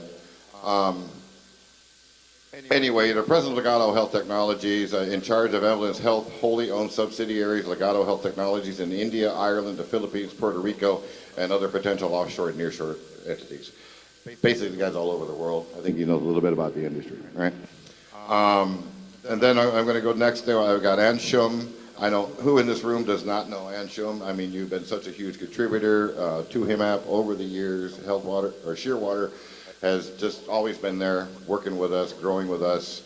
Always been a phenomenal player. Always have the best videos for the team buildings and all these things that your company does. I always love seeing all that stuff. Ann Shum is the COO and country manager of Shearwater Health. It's a U.S.-based company. Obviously, they've got operations here in the Philippines. Ann Shum heads that all up for us. And then, I'm sorry, I'm going to skip over you real quick just because you're the odd man out. So I'm going to go over to Marianne. It's Marianne. I'll make sure I said it right. Marianne Castillo. Okay, Castillo. She's with Accenture, a little bitty company. You guys may have heard of them. I'm not quite sure. But apparently, according to the round of noise you guys made when they said her name, I think you guys all know her. I don't think we have an issue there. She's obviously a Filipina. She's her client experience. She leads the customer experience aspect for healthcare operations here for Accenture in the Philippines. Been here 19 years in the BPO space. I think she might know a little bit about it. And then Nitin here is our new guy. I mean, every one of you have been here operating in the Philippines for a long time. Truth be told, we have a working relationship. I've helped bring Nitin's company, Evelyn, into the Philippines. So he's the brand new guy in, and we're going to pick on him, or we're going to count on him to be our fresh eyes, because I've been drinking the Kool-Aid for a long time. I can tell you how wonderful it all is. He's brand new, and I want him to come back and say, hey, you guys got some pretty good ideas, or hey, you know what, you're a little out there. So we'll come to you on that. So that being said, we will just work right down the line. So Rajat, I give it to you on HIMS Reimagine. Tell me what you think is good for this discussion. Yeah, no, thank you. Thanks a lot, Jeff. I can tell you it's very difficult to follow your and Noya's panel. I mean, you guys did a fabulous job. So round of applause for both of you. I mean, you guys have been like really done a fabulous job since morning. So thank you, both of you. Thanks a lot. I would say this is a blockbuster moment for HIMS. I think what used to happen, I would say it's, if you have to draw parallels, this is the moment. The old ways of blockbuster is gonna fade away in HIMS, and now the new way of digital first healthcare information management is gonna kick in. I also want to say I had an interview yesterday on Market Edge, an ANC channel, and the lady who was interviewing me, she asked me a very pointed question, and I was kind of little taken aback. She said there are like three industries that are like really done well in Philippines. The topmost is financial industry, second is retail, third someone else, and then you are fourth. So I thought, okay, so what's your plan to really increase that percentage? So I think it's the ownership, like Noya said, it's on all of us to make sure that we are relevant. We really need to really count on the support of government to help us get there.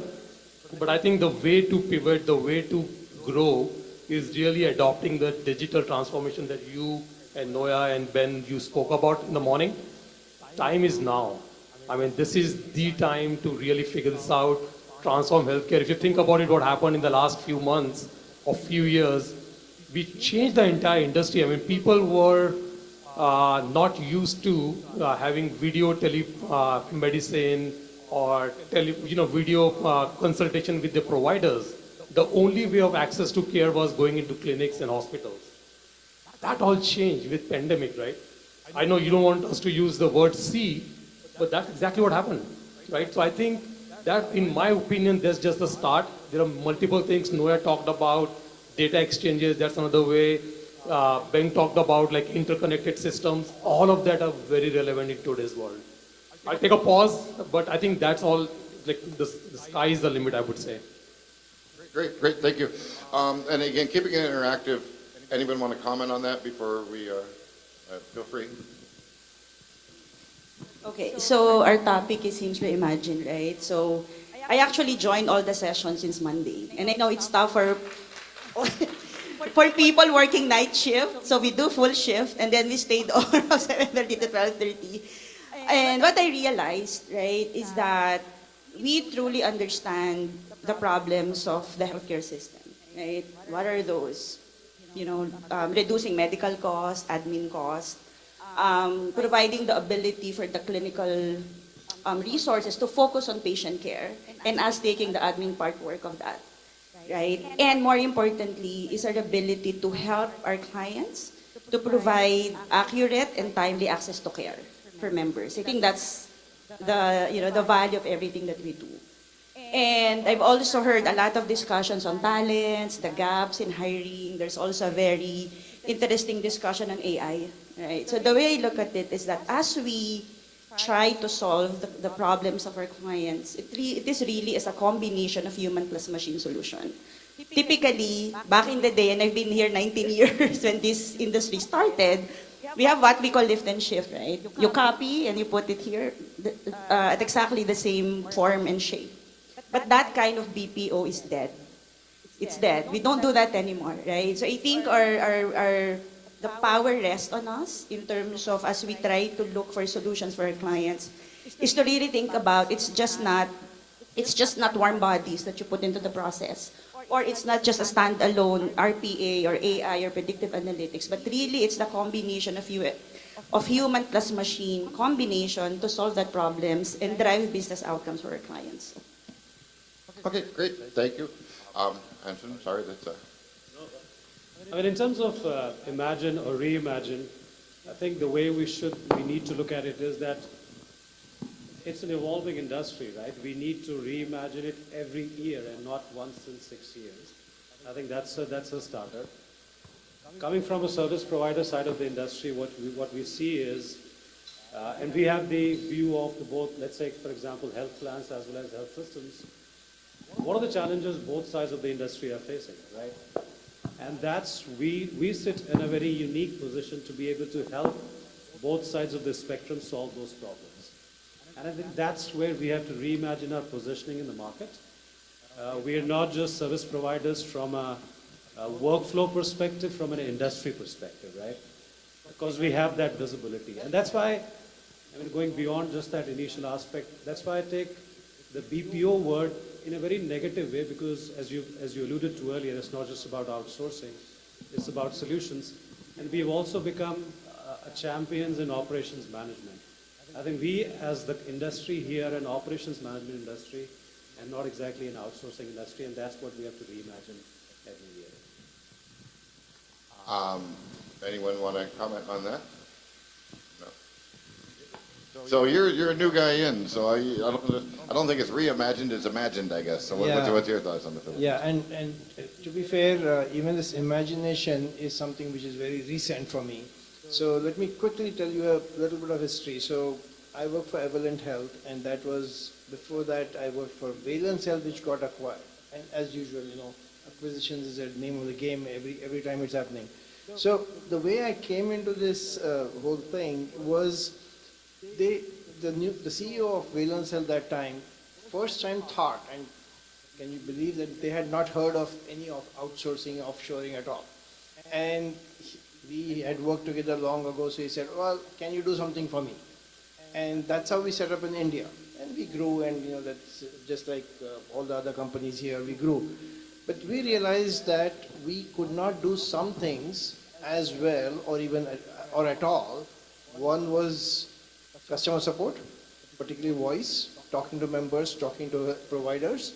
And number two was the real clinical stuff, because a lot of times you need US RNs, or you at least need RNs who are familiar with the US model and so on. And that's when we said, okay, we cannot do that in India. And that's how we came up with, okay, could we do it in the Philippines? So going back to what Jeff was saying earlier, I think even today, in spite of all the big companies like yours, in the US, there is so much ignorance, and obviously in the other markets too, about what we can do from the Philippines. And it's been a revelation for me. And I'm like you said, not reimagine, but imagine.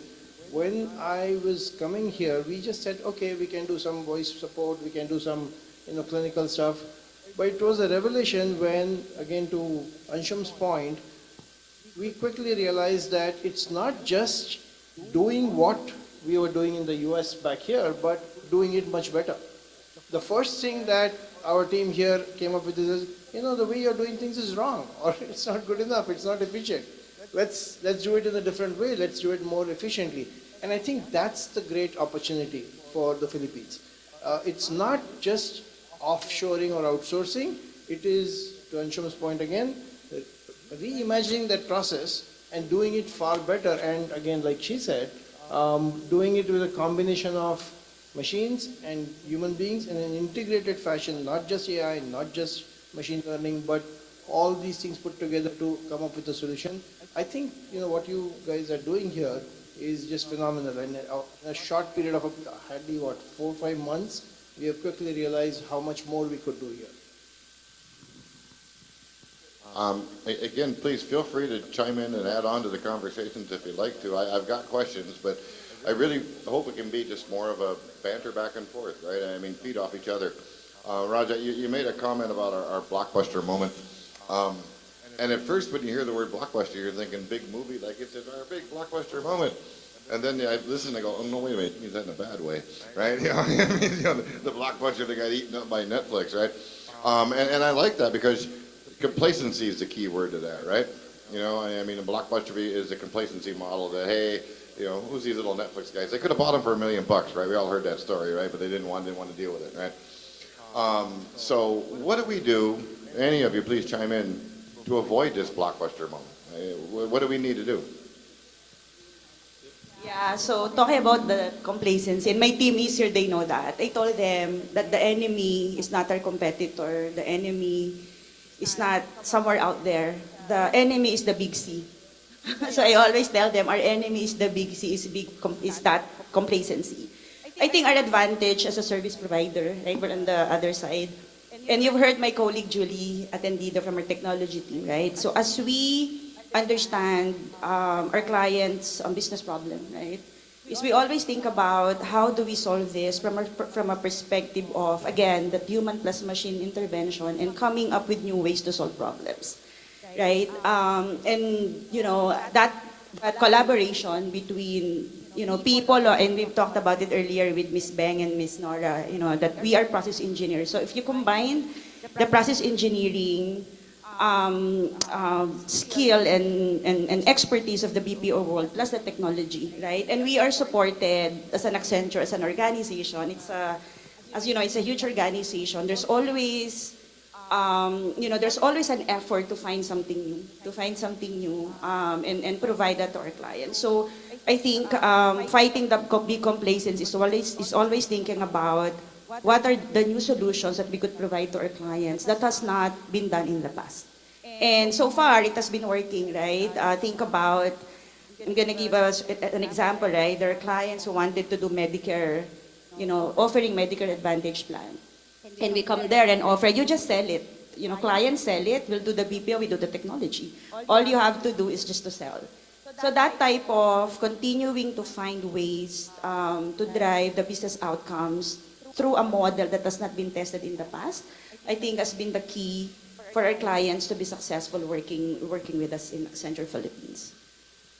If I can quickly add, when you think about, if you take a step back, if you look at the conventional industry model, it used to be a product-based company or a services-based company.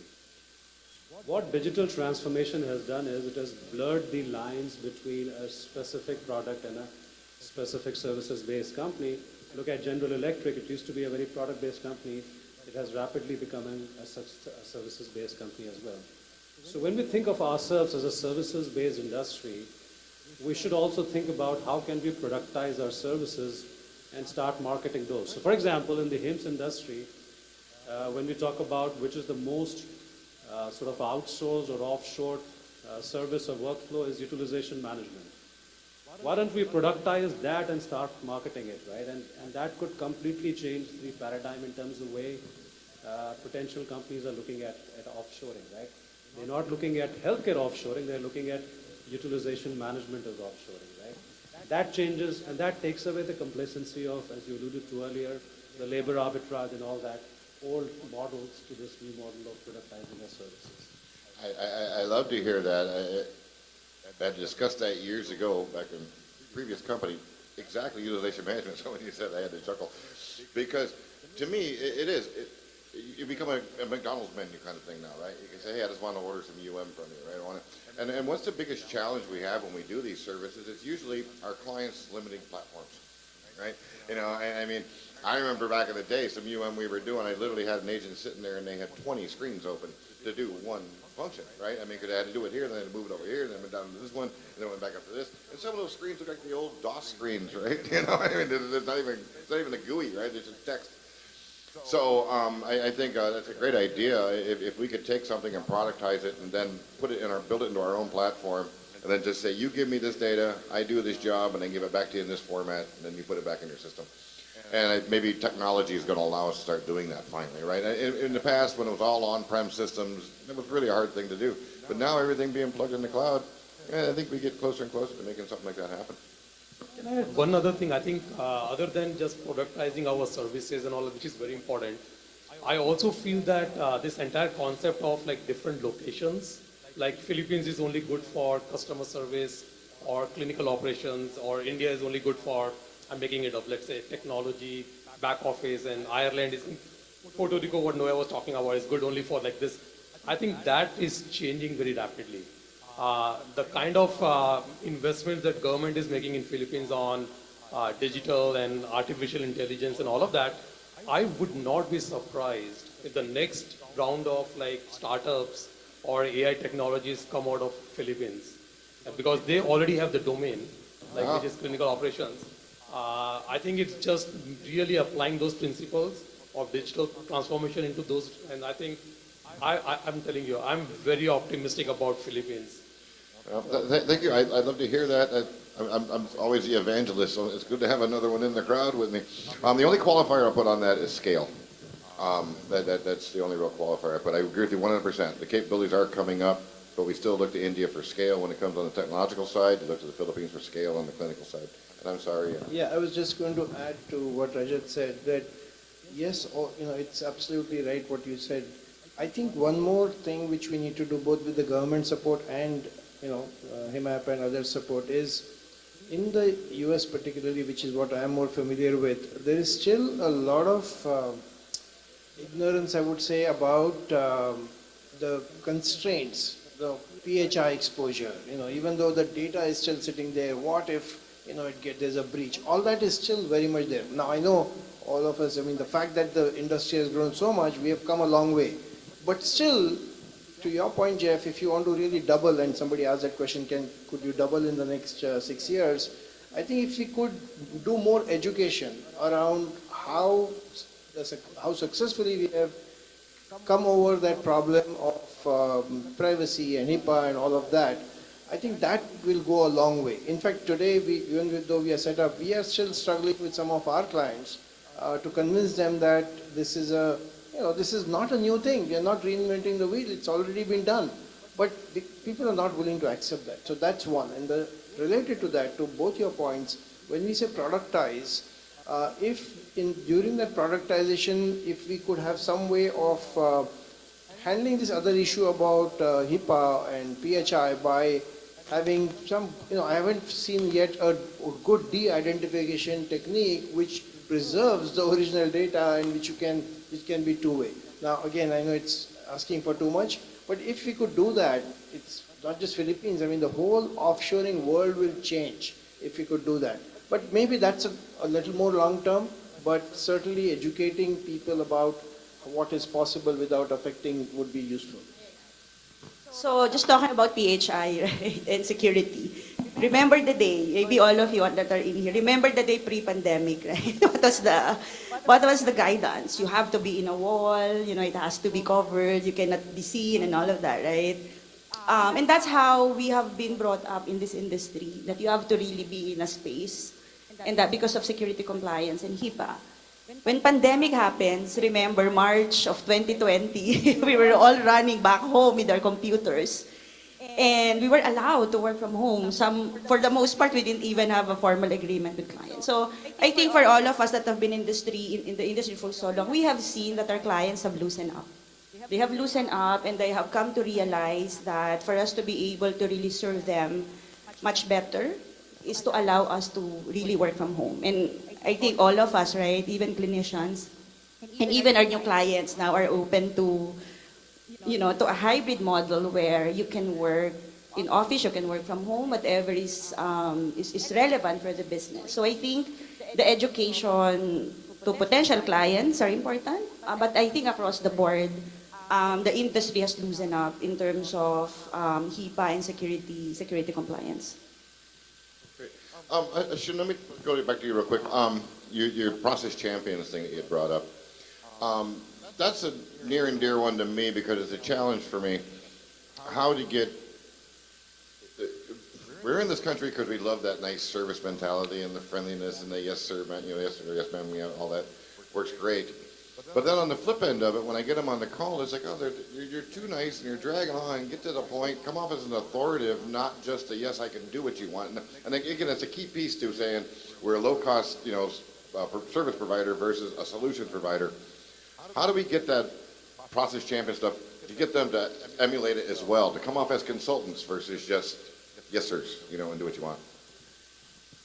And you're absolutely right. That was the scenario about, let's say, half a decade or a decade back, but it's rapidly changing. So I'll use the example that we adopted to get over this hump. So you have the associates who are working on a workflow day in, day out, right? They understand that workflow. They identify the opportunities. Obviously, the black belts are industry agnostic, so they will bring in the process, but not exactly the industry domain knowledge. And that's where you utilize that, provide them the support through the executive sort of wrapper around that to be able to have those conversations. So what that means is that the opportunity is identified, wrapped into the black belt sort of structure, and then having the conversations in the right governance, whether it is the monthly business reviews, quarterly business reviews, provide that support. Even if you have to join those conversations, provide that support so that the messages pass across. But once the clients see the value of that, knowing that you have the full view of the spectrum, which is what I alluded to earlier, that if I'm talking to a health plan and I tell them that, I have the view of the health system and this is the issue that you're facing and this is how you should solve for it, they would listen. Because I think Noya was talking about it earlier, right? That the data doesn't talk to the industry. It sits in different pockets of the industry. We are very uniquely positioned because we are seeing data traveling across the industry. And so I think from that point of view, we can bring in that credibility. Another example I'll quote is, and this is from the workers' comp side where we do a lot of work, where we work for TPAs as well as peer review providers. And peer reviews are part of the TPA industry or the workers' comp industry, right? So we could see the same transaction flow from a TPA to the peer review and to the peer review prep. And we could provide that view to our TPA clients that, this is the problem in the industry life cycle and this is what we need to fix, and they would listen to us because we could see the same transaction flowing through the 3 different clients. So I think if you have those conversations, provide the right support to your team members, I think the client would listen. Yeah, I just wanted to bring up something which is very similar in the Philippines and India, and that's why I want to talk about it. To his Anshuman's point about being uniquely positioned, of seeing different aspects of it, we find a similar thing we found it in India, where in the US, our company, and again, we are to use his word, captive, so we don't work with multiple companies, but even within the companies, there was these silos. And in the US, typically, they don't talk to each other. Each department kind of works on its own. Now, when you are doing it here, or we are doing it in India right now, and now in the Philippines, we are uniquely positioned because we work with multiple different departments, multiple processes, and we talk to each other. Unlike in the US, here people talk to each other over a lunch table or coffee or cigarette or whatever. They keep talking to each other. And we have come up with so many new ideas just by people saying that, well, I have this problem. Oh, I'm doing something which can help you. And completely without any sort of official sanction, as a skunk project or under the radar, we built POCs, proof of concept, of things which became such a success that became the new way of working. So when we are talking about reimagining HIMS, I think the Philippines and all of us in this industry can use this cross-functional pollination, and again to that point, if you bring all of that together, you will come up with pain points which individual departments cannot solve, but as a system, if you look at it, you can solve it. I think that's another way in which we should be able to reimagine it. Let me try to answer your question in a different way. I think what your question, and I agree with both of you, by the way, I think what you're asking is the cultural nuance of like Filipinos, right? I mean, I love it. I think the reason why we are here is because of the malasakit spirit that we have with Filipinos. And I don't intend that you were intending to say that we should take it away. I think that's the value of Filipinos and the way how they have the customer first service kind of mentality. But I think there's some sensitization that we need to do, right? I think that's where we're heading. To what Nitin, you was talking about, if we can really put some more education along with the cultural sensitivity of Philippines and ask them to be a little bit more, I would say, problem solving, solution centric, I think this will go a long way. I think that's where you were heading. And I think it's a very simple adjustment. And I'm very, I think we can do that. I mean, in Legato, for example, the team actually has this smart generation kind of initiative that is going on. We got around 3,000 ideas. And some of the ideas were the best in the company. I mean, we have like 100,000 people company back home. And some of the best ideas came from Filipinos. So what I'm trying to say is like if we enable that platform where they actually send their ideas and we implement them and then we recognize them, right? That this is what you had done and this is what the result is. I think it goes a long way to give them that confidence. You should speak up, you should add value, and the company is going to really appreciate that. Does that make sense? 100%. I mean, you hit exactly what I was going with that, because years ago I was on a panel one time and we were talking, about something, and an audience member gets up and says, well, these Filipinos just aren't aggressive enough, and I, let him say his piece, and I replied, I said, careful what you wish for. Do you want a contact center full of me, right? I'm plenty aggressive, right? I don't think nobody wants that, right? I'm not the guy you're hiring. But on the flip end of that, I exude confidence. What I say, you feel I believe it, right? So you're nodding head and going along, right, wrong, or indifferent. So I mean, but how do we get somewhere in between the middle of that? And the reason I have such a great big confidence, though, is exactly what you said. I've got a couple hundred Filipinos behind me that have got great ideas and do great service and do great things. So I can say all these things because I know these guys can get it done. And my biggest problem is we get limited by, I got to be the front man. And I want to stop being the front man. How do I get them to step up and be the front man, right? And that's kind of where I'm heading with it. So, Mayor? Yeah, I think, to respond to that, I think we are privileged to be part of an organization in Accenture that we're not shy. In fact, we're very aggressive. But the reality is, it's very difficult, no?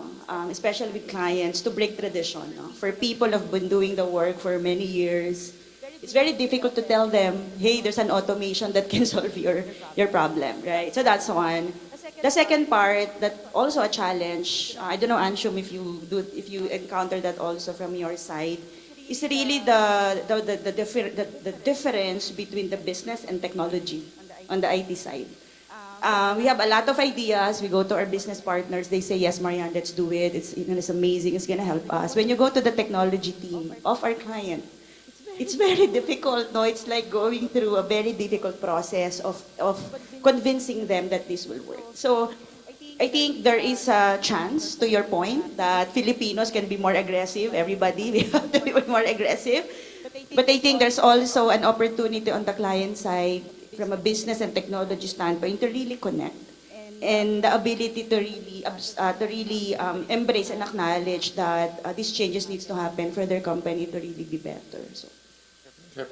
Well, this conversation has gone exactly as I hoped it would. I knew if I just got you guys talking, you'd be on your own. So I've been told to wrap up. So real quick, ladies first, just give yourselves each one quick final statement, and then we'll say goodbye. That quick? No, I think, again, thank you for this opportunity to be here. That there will be a day also in the panel that there will be more Filipinos in the panel and not just me, right? So to my fellow Filipinos, right? It's our time. It's our time. We are going to be supported by senior leadership, but this is an opportunity for us to really step up, right, and be aggressive. I think my last point is we're here today because we share the common ground. We share a common love for really providing the jobs for Filipinos, understanding that this country really needs support, and if we in this team or in this room is able to even do small things for us to be able to create that opportunity for them, and everybody in our team, the thousands, hundred thousands of people back in our respective organization to do the same, the vision of doubling our headcount will really be possible without sweat, right? So that's it. Thank you.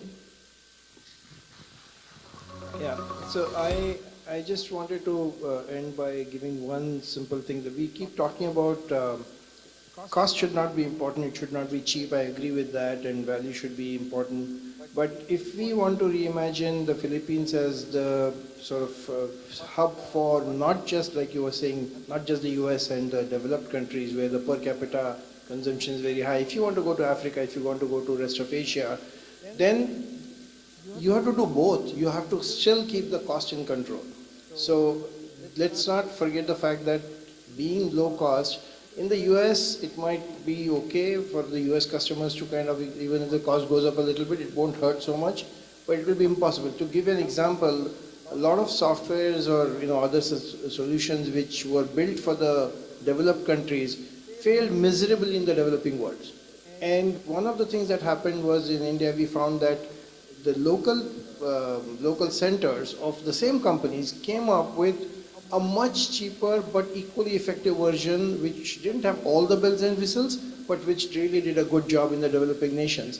And that has worked well. So a lesson to be learned, in my opinion, for the Philippines is that if you want to target other economies which are not so advanced, then we need to keep that cost in control and use effectively the tools like AI, tools like RPA and all of that to make sure that we give a value proposition that is unbeatable. That's the way to really grow in the other parts of the world. Otherwise, we will not make too much progress there, is my opinion. In terms of it's been 10 years for me in Philippines, and when I had come here, I started with the healthcare outsourcing industry, healthcare operations management industry. And at that point of time, there used to be at least 2 to 3 slides on Philippines as a geography. Why Philippines used to be those slides. I have not done those slides for more than 6 years now. I think that's the big success for us as a geography. It's not a hypothesis anymore. It's a proven model. So demand is there, and demand is huge. And partners like Legato and Optum and Tenet and others that are coming in are underlining that demand. It's about the supply side. I think that's where we'll have to do more. I think that's going to be the challenge for the next 5 to 10 years. If we solve for that, I think we can easily not just double but triple the industry. Yeah, I completely agree with what Anshu you're saying. I think the supply side needs to change. My reimagine couple of minutes would be like really upskilling the talent, really doing more with what we have, investing in them. I think as all of us, as we grow Philippines, and I'm a big supporter of Philippines, by the way. I mean, right after we started our shop in India, we immediately went to Philippines, and during the last 3 years, we have grown to like 7,000 people from like zero. So there's a testimony of like the growth. The reason is because my belief, Noya's belief in the geography. But I think this is the time that all of us should really give it back to the community, to the talent, upskill them, to what Anshu was saying, really improve the supply side so all of us can grow in the same fashion that we have been doing for the last 3-4 years. Okay. Big round of applause for all of them, huh? You heard it from them. These are the experts. I mean, these are no trivial companies we got sitting up here. There's some power players here. Obviously, the supply side, the strongest, the best thing the Philippines has to offer is the talent. And they're telling us we need to focus on that. We should listen, right? Anything is possible, anything we can be done. They're reimagining or imagining of the Philippines is really what we all imagine as well too, right? It's good, solid, strong people, process. We've got to get that message out that we're more than just this low-cost leader. And by saying that doesn't mean the low cost goes away. Just necessarily means we want to get that moniker off of us, right? It's still got to be affordable, right? And you make a very valid point. I do business for another Asian country, and my pricing had to adjust accordingly, right? I can't walk in with American pricing and expect to get anything, right? So anyway, thanks again to you guys. A wonderful conversation, and thank you for having us.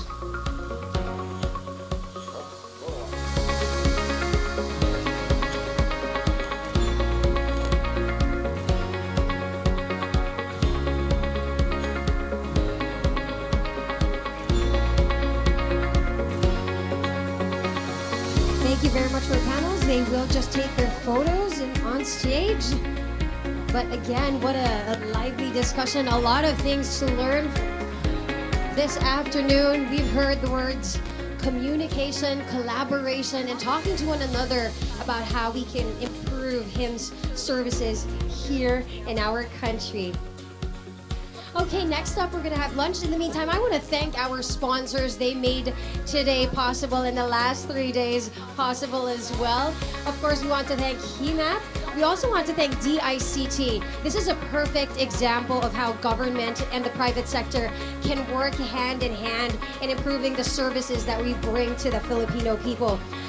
For our platinum sponsors, we want to thank Evolent Health and Genfinity. Of course, we want to thank Accenture as well. Our gold sponsors, we have Conduent and Legato Health. Our silver sponsors, we have Shearwater Health and ADEC Innovations Healthcare. And of course, for our bronze, we have Converge Business and Highbrain Development Corporation. Later during the awards, they will have their booths set up outside, so you can go ahead and visit them as well. Our minor sponsors, we'd like to thank Eastern Communications, BDO, Lichu Property Consultants, Marquee Events Place, MedStar Philippines, and for the HIMAP Award sponsors, Connects Global Solutions, DynaQuest, JBW Managed Services and Consulting, Accenture, Staywell Insurance, Tenet Health, and Optum. I want to announce something really exciting later on this evening. So I know you came here early, but guess what? I want to keep you till tonight. And one of the ways we're going to get to do that is we're raffling off a couple of things. Okay, so I hear we're having our guests come in at a later time as well because of the awards happening later. But guess what? We are going to be raffling off some pretty amazing stuff. Not a car. We're not there yet. Maybe next year.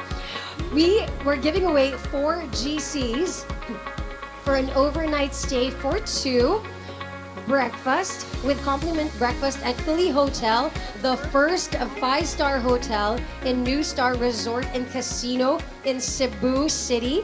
Compliments of the Robinsons office. This is coming from Robinsons Land. 4 GCs, guys. So please wait for that. Of course, we also want to thank Eastern. They're giving away a coffee maker. I hope it's one of those fancy ones. I don't know about you guys, but this pandemic has made us all coffee connoisseurs. So let's hope. I'm crossing my fingers. It's one of those really amazing ones. Sagility as well. We want to say thank you to them. They are giving away 3 GCs for hotel stay. Again, that's for 2 people at Eastwood, Richmond with a buffet breakfast. We want to thank Sagility for that, for their generosity.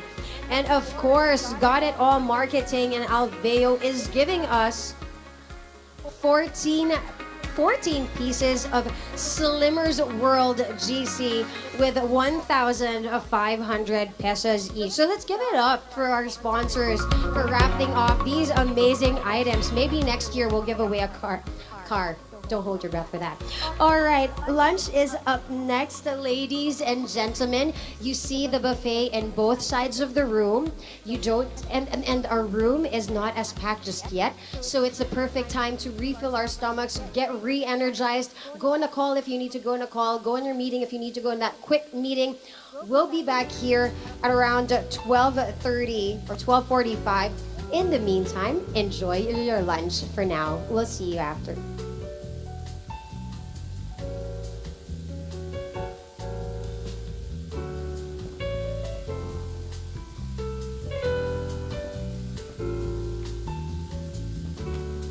We also want to say hello to our online Zoom attendees. They've been with us since 8 o'clock this morning.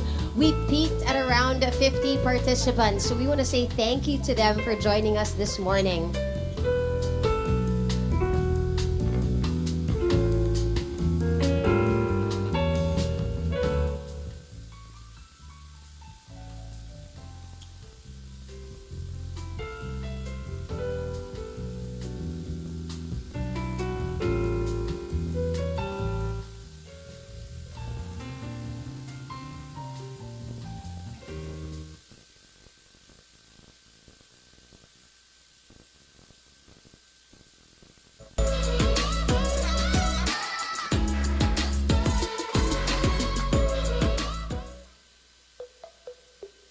Health.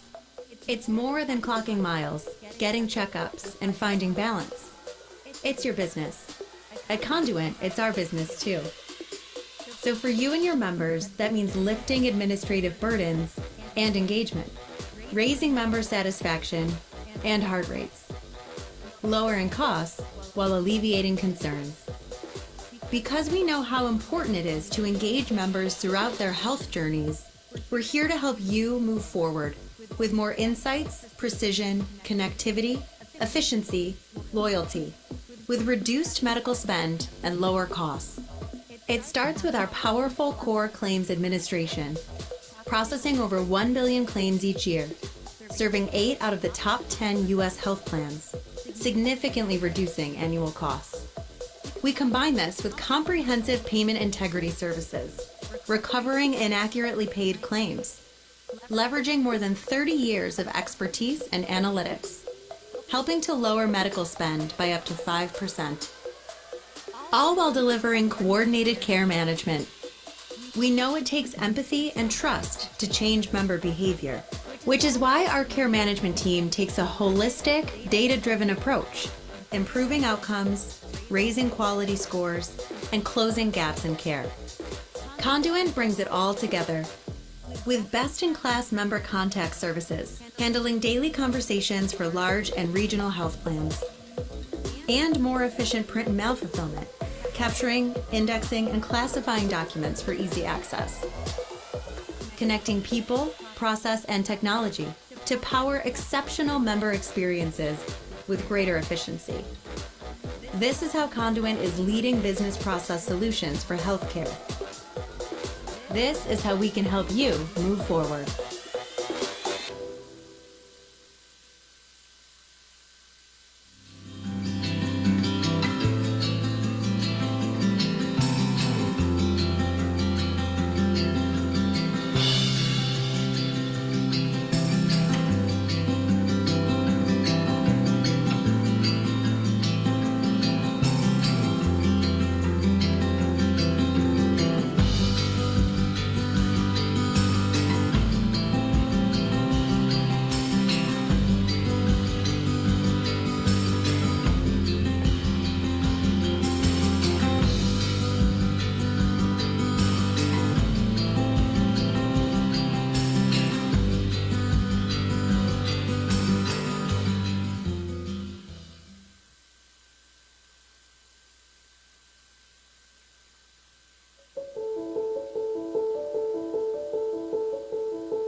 U.S. healthcare system spends $4 trillion annually on healthcare.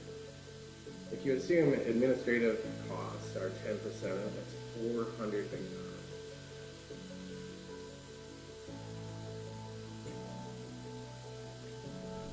They have to be spent better elsewhere, providing care, lowering costs to the consumers. My personal contribution to the mission is to push us to think bigger. Ensuring that we are providing world-class customer service, that we treat both our members and providers with empathy.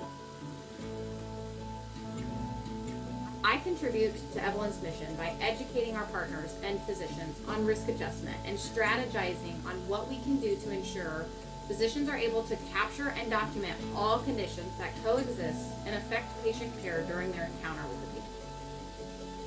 I contribute to our mission by helping our patients reach their health goals. I provide health education and the extra item of information requested to get patients adopt healthy behaviors and stay actively in with care programs along with their healthcare provider. We contribute to our mission by eliminating wasteful spend in our healthcare system, by measuring twice and cutting once in our implementations, by leveraging technology and innovations to streamline our processes, engaging members to improve their health outcomes, and listening to and partnering with our clients.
It's a beautiful thing.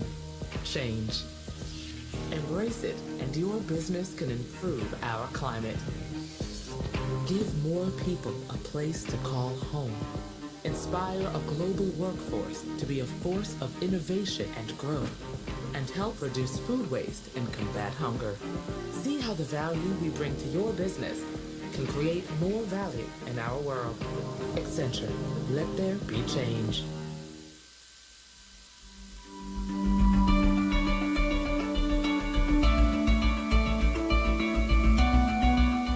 Accenture helps the real me to absolutely shine. And I'm so glad that I work in a place where I can freely express myself and be proud of who I am. I have access to tools and training that help me overcome challenges at work. I am excited to have opportunities to showcase my talents and skills every day. As a working mom, Accenture helps me balance my time between family and work. I feel empowered and in control of my career and personal life. The learning opportunities we have are incredible. I can constantly learn and build new skills that prepare me for the future. I love how in Accenture I can customize my trainings based on my roles, interests, and passions. Really helps me steer my career in the right direction. I know that my well-being is as important to Accenture as it is to me. Learning resources like Thriving Mind help me take better care of myself. I am not just growing as an employee, but also as a person.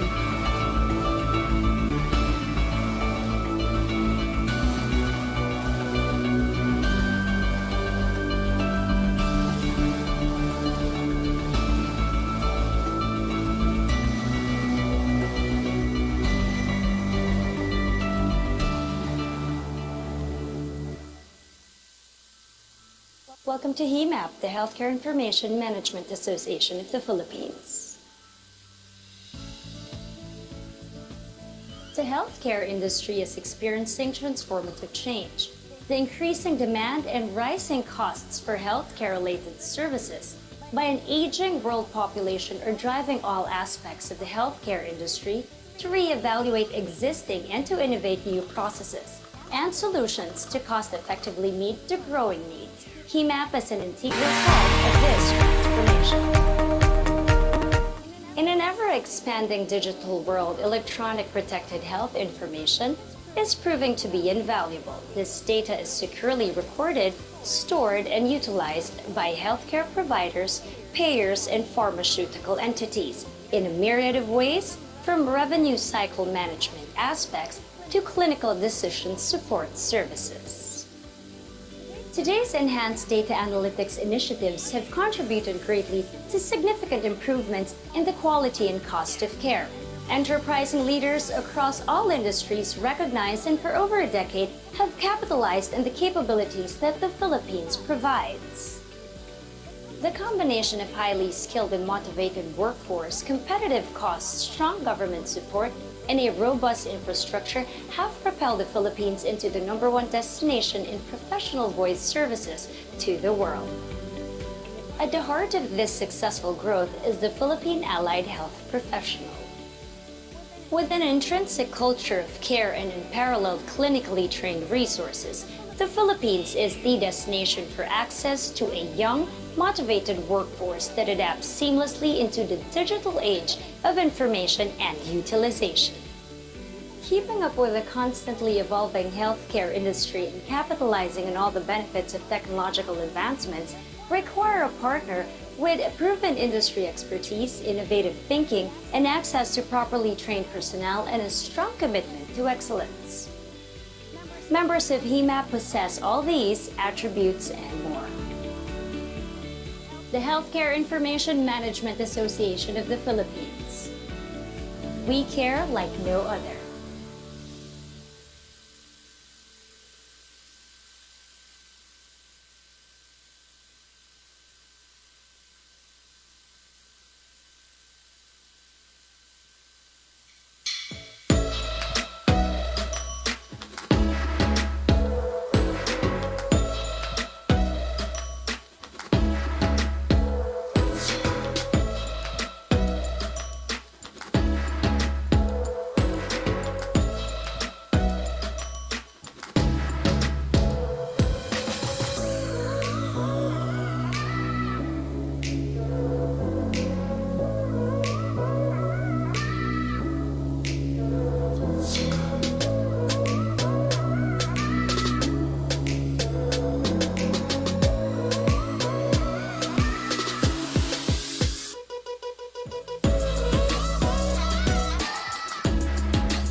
Health. It's more than clocking miles, getting checkups, and finding balance. It's your business. At Conduent, it's our business too. So for you and your members, that means lifting administrative burdens and engagement, raising member satisfaction and heart rates, lowering costs while alleviating concerns. Because we know how important it is to engage members throughout their health journeys, we're here to help you move forward with more insights, precision, connectivity, efficiency, loyalty, with reduced medical spend and lower costs. It starts with our powerful core claims administration, processing over 1 billion claims each year, serving 8 out of the top 10 U.S. health plans, significantly reducing annual costs. We combine this with comprehensive payment integrity services, recovering inaccurately paid claims, leveraging more than 30 years of expertise and analytics, helping to lower medical spend by up to 5%, all while delivering coordinated care management. We know it takes empathy and trust to change member behavior, which is why our care management team takes a holistic, data-driven approach, improving outcomes, raising quality scores, and closing gaps in care. Conduent brings it all together. With best-in-class member contact services, handling daily conversations for large and regional health plans, and more efficient print and mail fulfillment, capturing, indexing, and classifying documents for easy access. Connecting people, process, and technology to power exceptional member experiences with greater efficiency. This is how Conduent is leading business process solutions for healthcare. This is how we can help you move forward.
As many of you probably know, the $4 trillion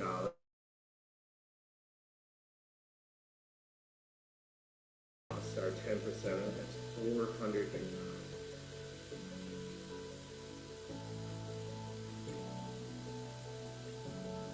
They have to be spent better elsewhere, providing care, lowering costs to the ultimate consumers. My personal contribution to mission is to push us to think bigger. Ensure we are providing world-class customer service, that we treat both our members and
enhanced data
analytics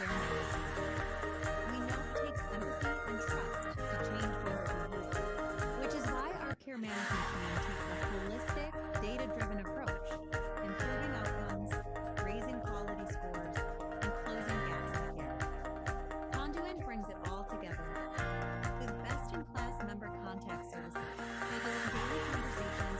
have helped me to improve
skills that prepare me for a future. I love how in Accenture I can customize my trainings based on my roles, interests, and passions.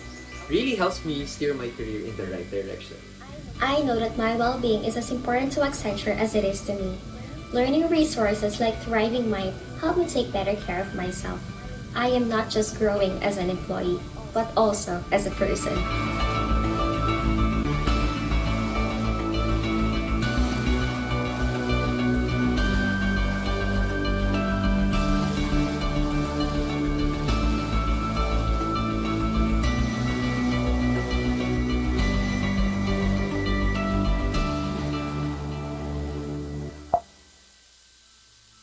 Welcome to HIMAP, the Healthcare Information Management Association of the Philippines. The healthcare industry is experiencing transformative change. The increasing demand and rising costs for healthcare-related services by an aging world population are driving all aspects of the healthcare industry to reevaluate existing and to innovate new processes and solutions to cost-effectively meet the growing needs. HIMAP is an integral part of this transformation. In an ever-expanding digital world, electronic protected health information is proving to be invaluable. This data is securely recorded, stored, and utilized by healthcare providers